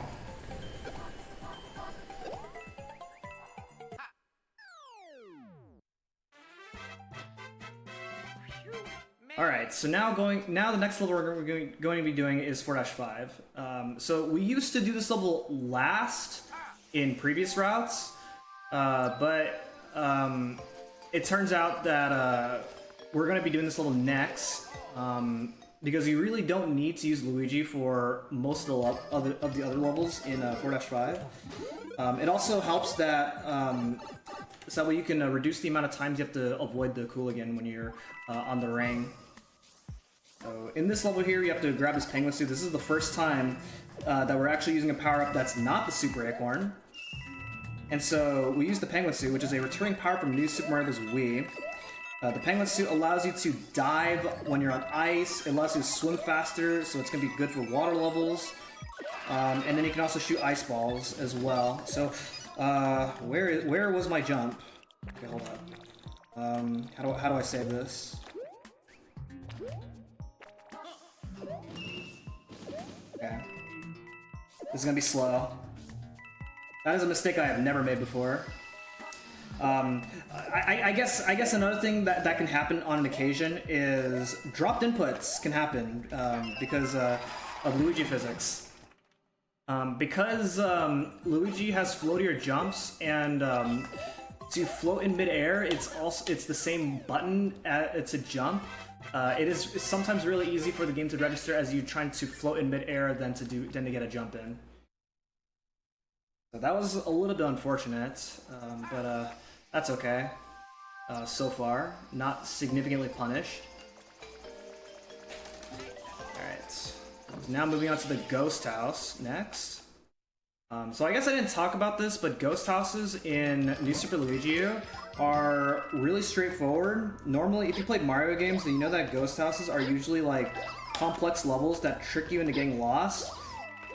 But I guess it's kind of hard to make a level complex with a 100-second time limit. So that was really straightforward. You have to be careful, trying not to fall off those moving platforms. Those boomerangs you usually have to avoid while you're riding on those moving platforms, but with Nabbits you can go right through the boomerangs.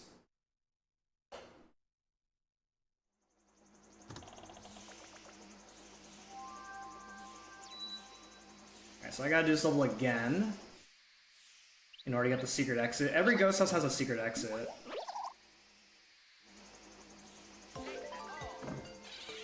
Alright, and I also didn't get the first 2 star coins, but fortunately, they're not too hard to get. The first coin, maybe.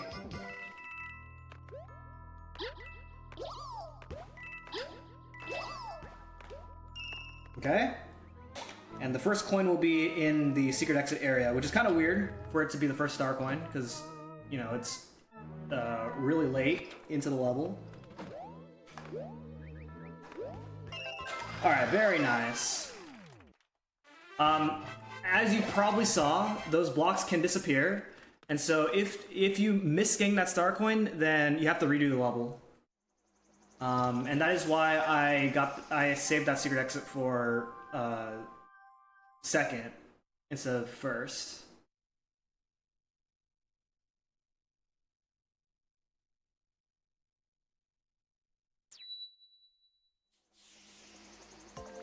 Alright, so earlier Nabbit spawned. I have to backtrack out of World 4, so I will be catching Nabbit on my way out of World 4.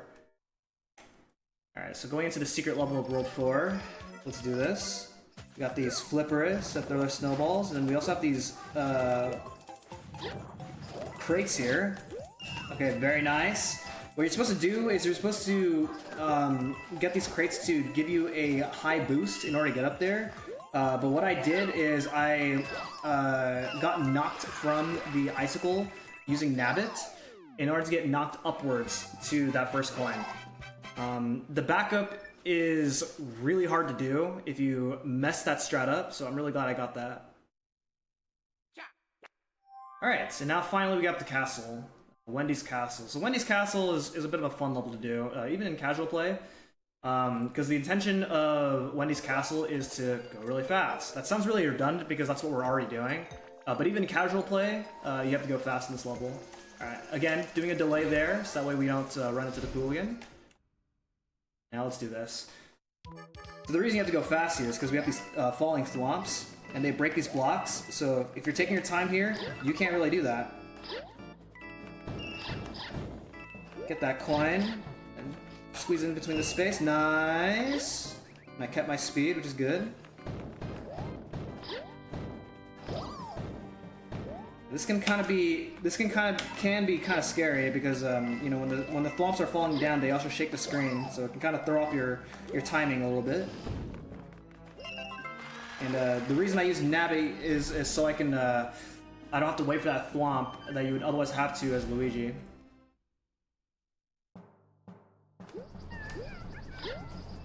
Now it's time to fight Wendy O. Koopa. So Wendy is usually kind of a tricky fight. But we're playing as Nabbit, so we don't really die in this fight. Nabbit can still get hit by things. You saw that I got knocked by an icicle back in the secret level. Nabbit can also get hit by bosses as well. But again, Nabbit doesn't die. So like right here, I can just get hit right here, and it doesn't affect me.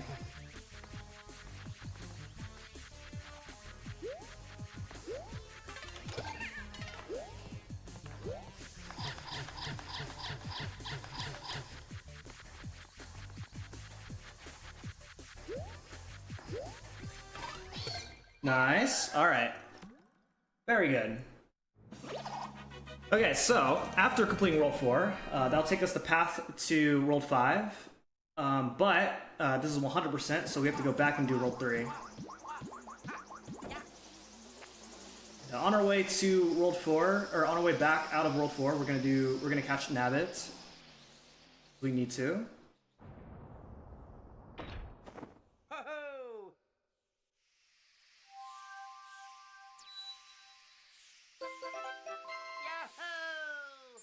Gotta watch this cutscene once again.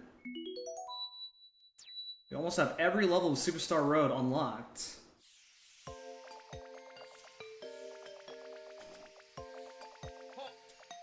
If you're tight enough on on your movement there, then you can actually avoid this acorn. But getting that acorn is fine. Just means that if the run goes bad, then you have more for reserve.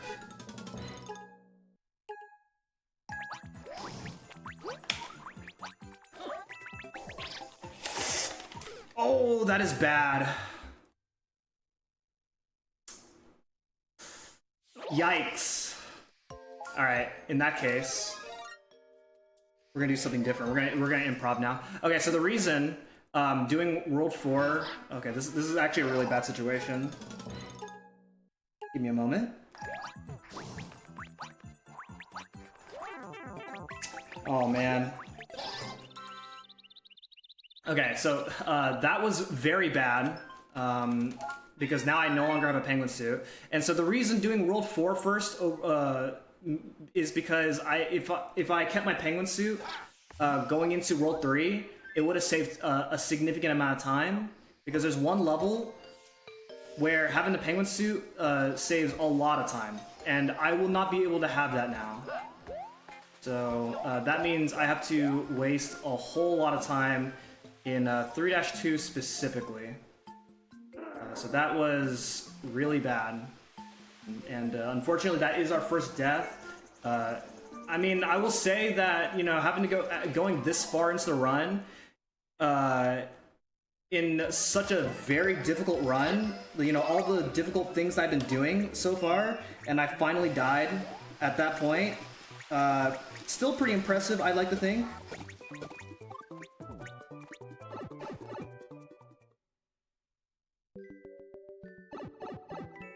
But that is still really, really unfortunate.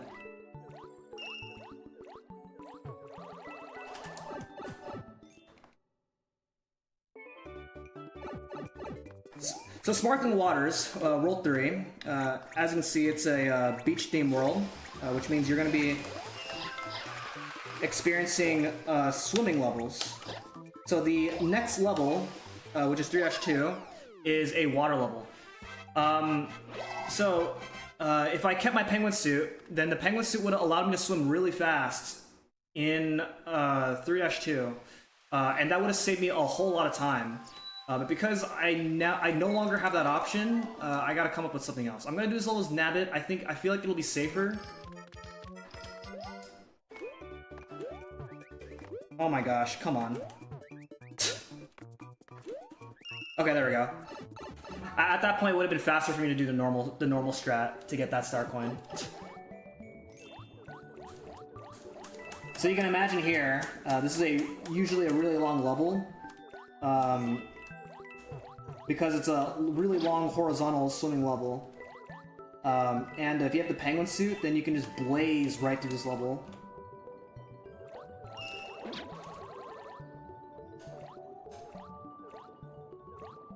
And then, right here, you're supposed to use the ice flower to freeze all those urchins, so that way you can get that coin.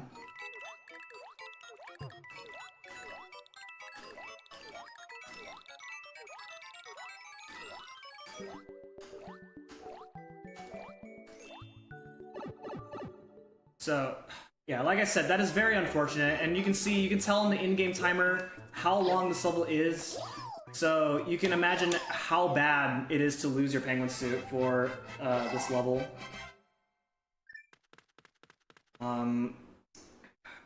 Yeah, aside from that, that is actually the only significant time save with the penguin suit.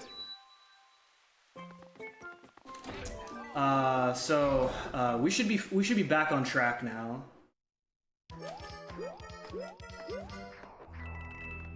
Alright, so 3 Tower, as you can see, this is the biggest time save with Nabbits, because as you can see, normally with Nabbits, or normally with Luigi, you're supposed to wait for all these skewer cycles.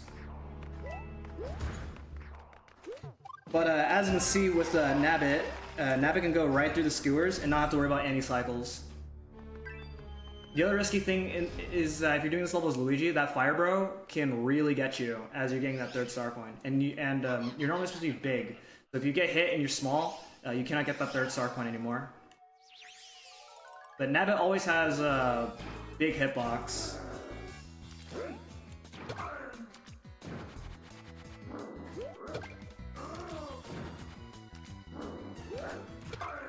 Okay, so that is actually the last Boom Boom fight, since that's the last tower that we're doing. And yeah. So now halfway into World 3.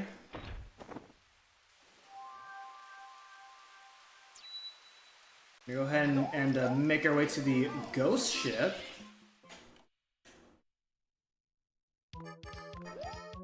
And we do this level as Nabbits, so that way we can avoid these boos. This is another level where if you kept your penguin suit, then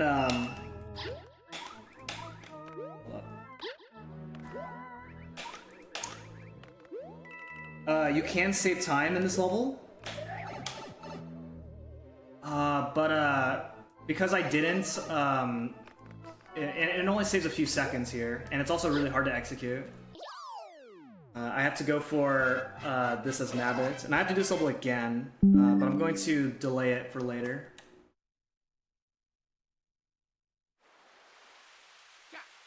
So again, more like weird-ish routing. I'm going to go to the bottom and do 3-4, because that is the level that Nabbit will spawn in here in World 3. I have to wait for that right there, otherwise I'll run into those Cheep Cheeps and initiate a fight. That is RNG.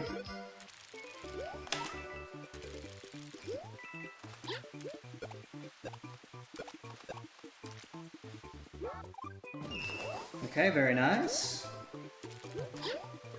It is technically, you can actually get a penguin suit in this level, and it's technically faster to do this level and grab a penguin suit and then do this level with Penguin Luigi. But it's really hard to do. And it's not that much faster. Oh, if I did a precise enough jump, I would have gotten that 3rd star coin without having to fall into the water like that. But that's fine. Okay, so this is the level that Nabbit will spawn in, so then I just have to wait 3 more levels for him to appear in this level. Alright, so now in the meantime, I gotta backtrack now. and do the ghost ship secret exit, and then do the secret level.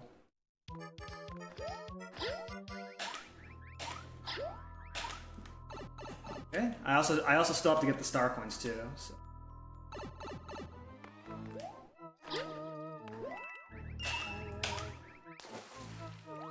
Grab this coin.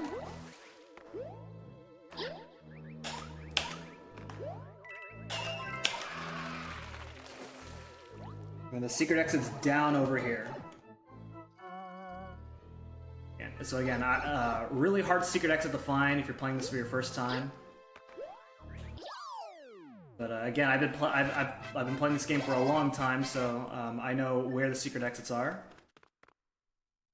And now we're going to be heading into 3-Dash Secret. The 3-Dash Secret is another auto-scroller.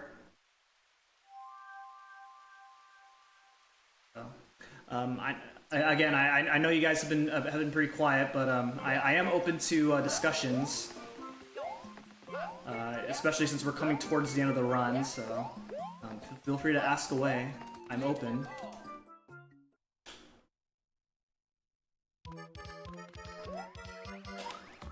Alright. This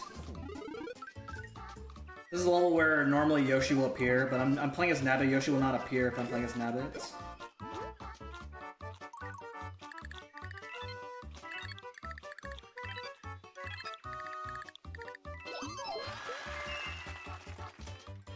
I'm avoiding these power-ups as Nabbit because, like I said, Nabbit will convert them into lives at the end of the level. Which is good for casual play, but in the speedrun it's kind of bad, because you have to wait for Nabbit to convert all the power-ups into 1-ups.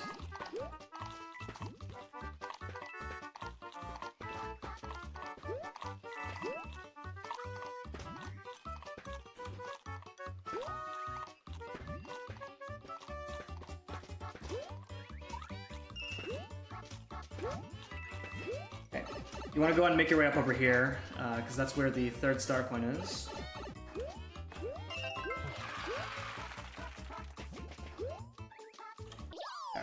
Very nice. Thank you. But ask more questions. Alright, so now we can go back and clean up the rest of World 3.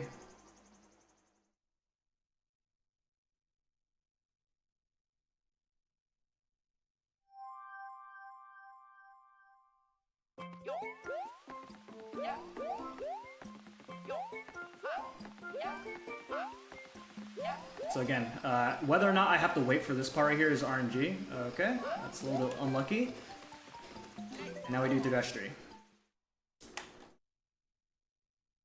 So 3-3 has these cycles of these geysers, and there is a risky strat that I go for in record attempts, but I'm gonna take it safe here for the sake of the events. So I'm gonna wait it out right there. Normally I don't wait that out and go for a very risky cycle. But I'm very likely to die if I go for that, so I'm not gonna risk it. Nice! Alright. That last part's really hard. Really glad I got that. Okay, so you notice I did not do 3-Dash Ghost House back to back with both exits, and that's because having Nabbit spawn after 3-3 is ever so slightly faster, because then the camera doesn't scroll as much. If I did 3-Dash Ghost House back to back and have Nabbit spawn after 3-5, then the camera would have scrolled just a teensy bit to 3-4 to get that cutscene to appear. So it's camera manipulation. Alright, so 3-5, another water level, and I do this level with Nabbits because normally the way this level works is there's these dragon eels that you use in order to hit enemies, in order to knock them out of the way. So like right here, you have to use a dragon eel to knock this big urchin out of the way. You can actually go through that big urchin as Nabbits and brute force your way, but that is a lot slower than using the dragon eel to defeat that big urchin.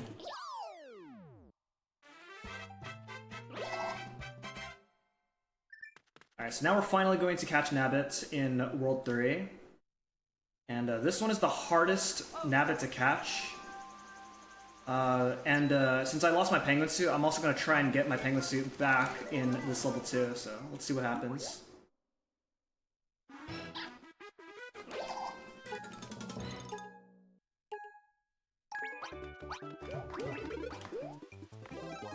So there's my penguin suit.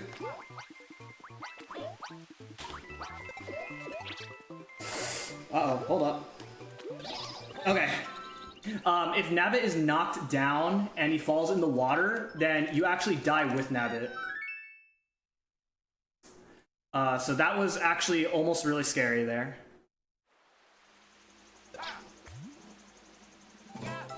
Okay, every Nabbit has been caught now.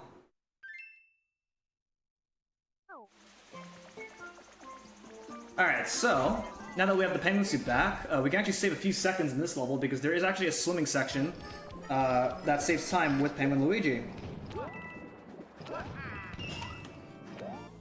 I'm gonna take my time there. Did not like that approach. Alright, so here's the water section. I also have to avoid these homing torpedo heads.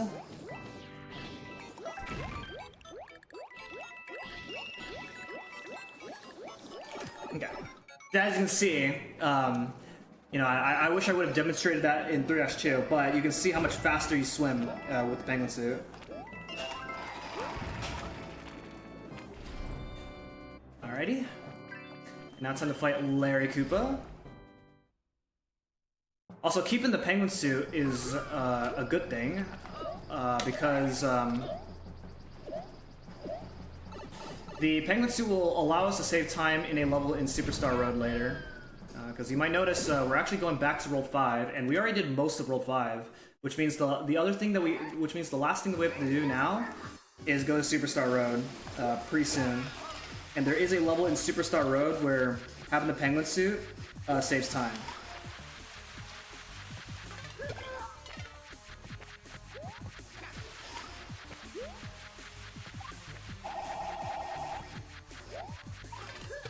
Okay, very nice.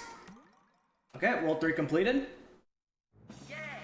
And now, we have one more level left before Superstar Road, and that is 5-Airship.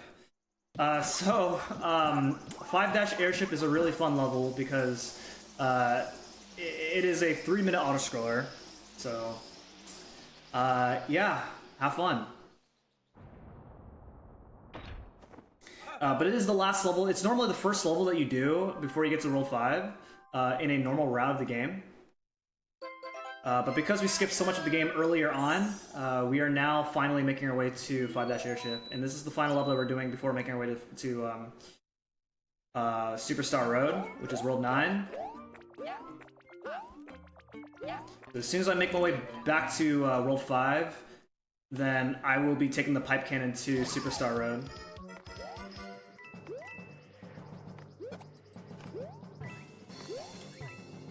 Alright, so again, chat, what do you want to talk about? I have 3 minutes here. This level is very unexciting, and the boss fight is also very unexciting.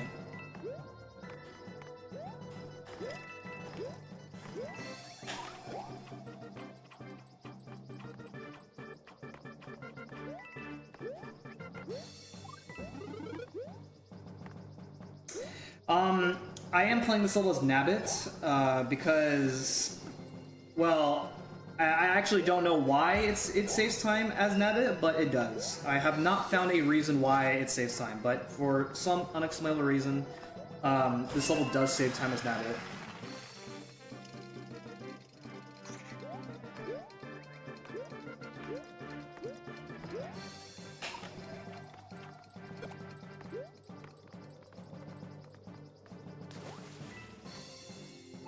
Get in there. Alright. And then this fight is very unexciting, because what's supposed to happen here is Bowser Jr. will send out a homing torpedo, and you're supposed to make the homing torpedo hit Bowser Jr.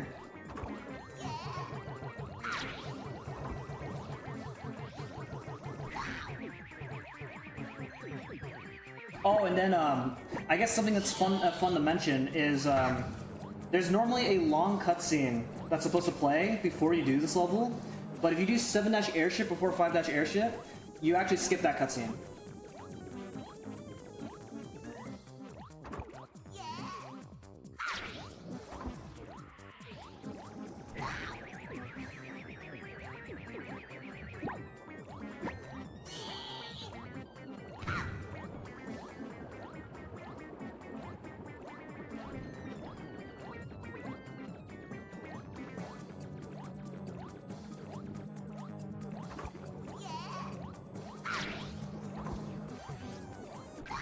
Okay.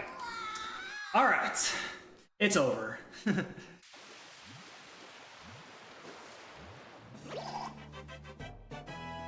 Is it usually balancing not getting hit against how much time power-ups can save? What do you mean?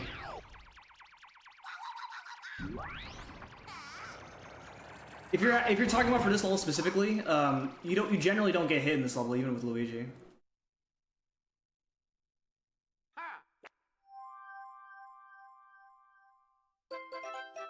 Okay, and so because that's the last level of World 5 for this route, we completed World 5, and then now all of the levels of Superstar Road is unlocked. Yes. Like I said, we choose Nabbit for levels that are really hard for Luigi to avoid. And then if there are levels where there are, like, if there are like large vertical distance or horizontal distance that Nabbit can't cross, then we use Nabbit. Alright, so here we go, going to Superstar Road, the final world, so we're almost done here. If a good Superstar Road segment takes like 10, it should take about 10.5 minutes. So if the rest of the run goes well, then we are looking at a 2:13.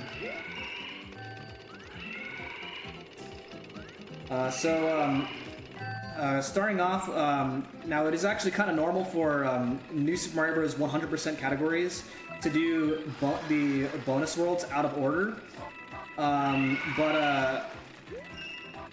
we actually do every level in their intended order in this time around. And the reason in some of the other new Super Mario Bros. Games you do some of the levels out of order is mainly due to power-up management for some of the star coins. But for this game specifically, because you know we have the ability to use Nabbits to circumvent power-up requirements, it is not worth doing any of the levels out of order. So Nabbit will spawn back in World 1 again. It'll cycle through all the worlds, but we do not need to catch Nabbit again. Alright, so this level, casually, a lot of people get stuck in this level because one of the challenging, the thing that throws off most people about this level is that these falling blocks will fall on top of the P-switches. Alright, so we do this level as Nabbit, because there's one part right here where it's really hard to get that star coin without getting hit. And then this third star coin is also kind of hard to get, too. I have to do a precise jump. Good! So there we go. A level that is usually really difficult for casual playthroughs. We made that look really easy. Okay, so now 9-3 is a water level, so this is the reason why we keep the penguin suit all the way up to this level. And in addition to that, there is a star over here, and I'm gonna get the star because there's a lot of enemies that I have to try and get past, and so having the star is worth it here. Okay, very nice. Grab that star coin.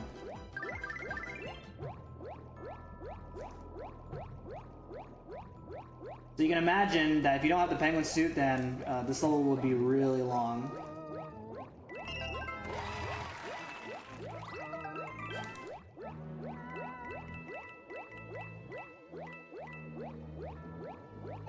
Okay.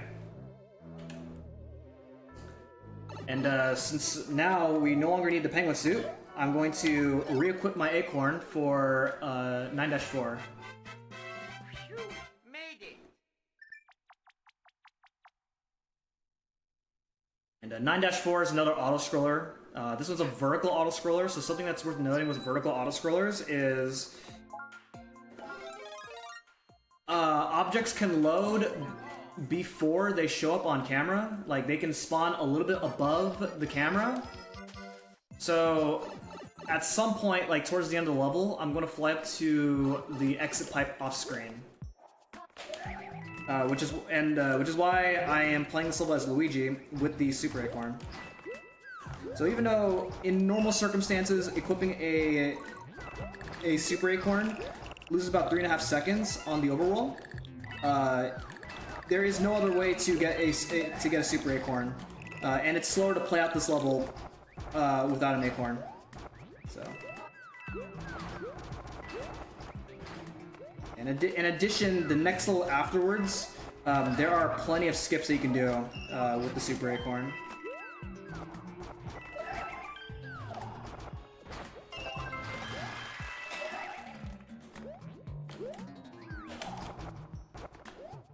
Okay, so that's the off-screen pipe.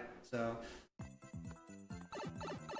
and then do a wall jump in order to gain a little bit of a boost to get full speed. Okay, so 9-5 is an interesting level.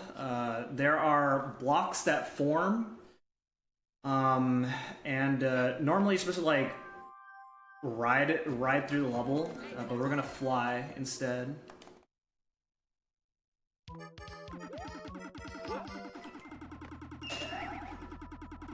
Okay, that was pretty difficult. I'm gonna go ahead and slow down a little bit here.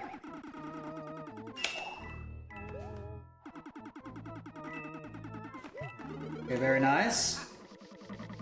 Hit the hidden block in order to head into the sub area, while also avoiding those boomerangs. If you pay attention there, that's a Super Mario World Luigi. For all you Super Mario World fans out there. Alright, and now we got the hardest level. If you thought 5-4 was the hardest level in the game, oh man, you have not seen 9-6. I am going to hold my breath because I swear this level feels impossible to do. So let's see what happens.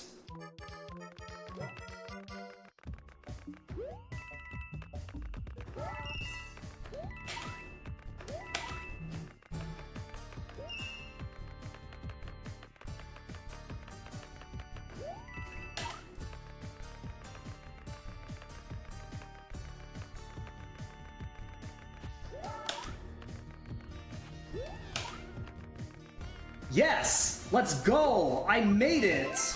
Oh my goodness. So, as you can tell with Nabbit, it's really easy. Otherwise, what you're supposed to do as Luigi is you're supposed to wait for a certain part for the entire level to line up. And then you can just run right through without having to slow down at all.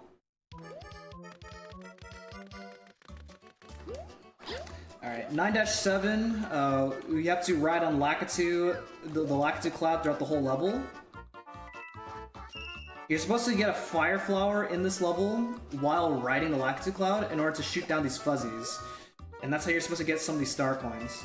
But obviously we're Nabbit, and Nabbit cheats.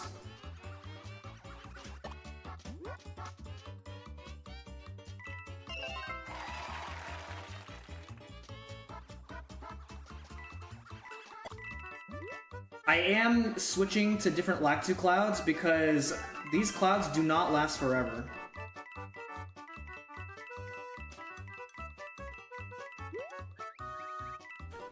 Alright, there we go.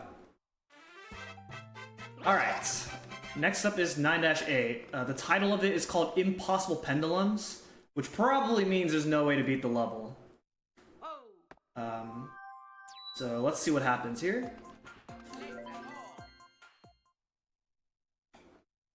This first part right here is really tight.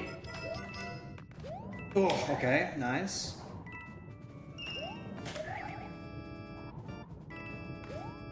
Okay, doing an intentional damage boost in order to go right through all that.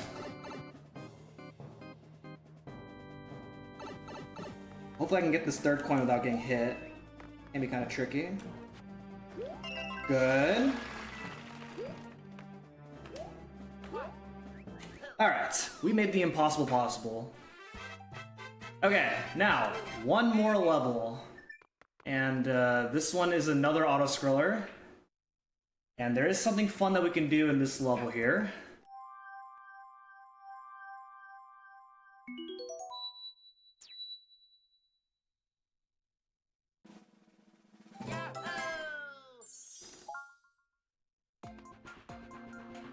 So if you hold ZL, normally that allows you to play as Nabbit, but if you hold ZL in this, then I'm actually playing as my Mii. So, I'm myself. And so there is no difference in time in using your Mii or using Luigi, because this is the only level where this happens because Nabbit can't fly, and you have to fly in order to do this level. Now that is not the case in New Super Mario Bros. U Deluxe, which is the Switch version of this game. You still play as Nabbit in the for this level in the Switch version, and this level is literally impossible as Nabbit. I still have to fly around and get these star coins while also avoiding waddle wings. I can still die if I'm not careful. But for the most part, this is really easy.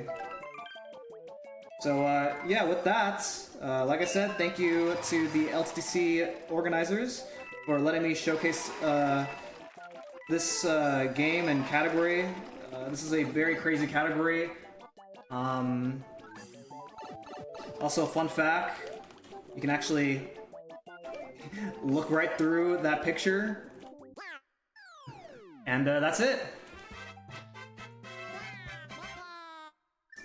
Alright, so I'm gonna stop the timer after 2 text boxes. And yeah, like I said, thank you LTC staff for letting me showcase, you know, a game that's been a part of me for almost all my entire speedrun career. Time. That's a really good time. You know, despite the death in Nabbit 4, and then as well as some other, like, really silly mistakes, that's a pretty good run. This is a very difficult category. But very rewarding when you get a run going here. So don't let this deter you. There are also several other different routes that are easier if you wanted to get into this category. And with that, that is it. Thank you everybody for watching. Like I said, thank you staff for letting me showcase this. It's been a fun, you know, 7 years since we've been organizing these events, and I've been participating in almost all of them ever since. And yeah, I can't wait to see what happens next time. So thank you everybody for watching. Stay tuned for the next runs coming up. We still have an entire day left. And yeah, thank you everybody for watching. Keep donating, and good luck to everybody else in the marathon.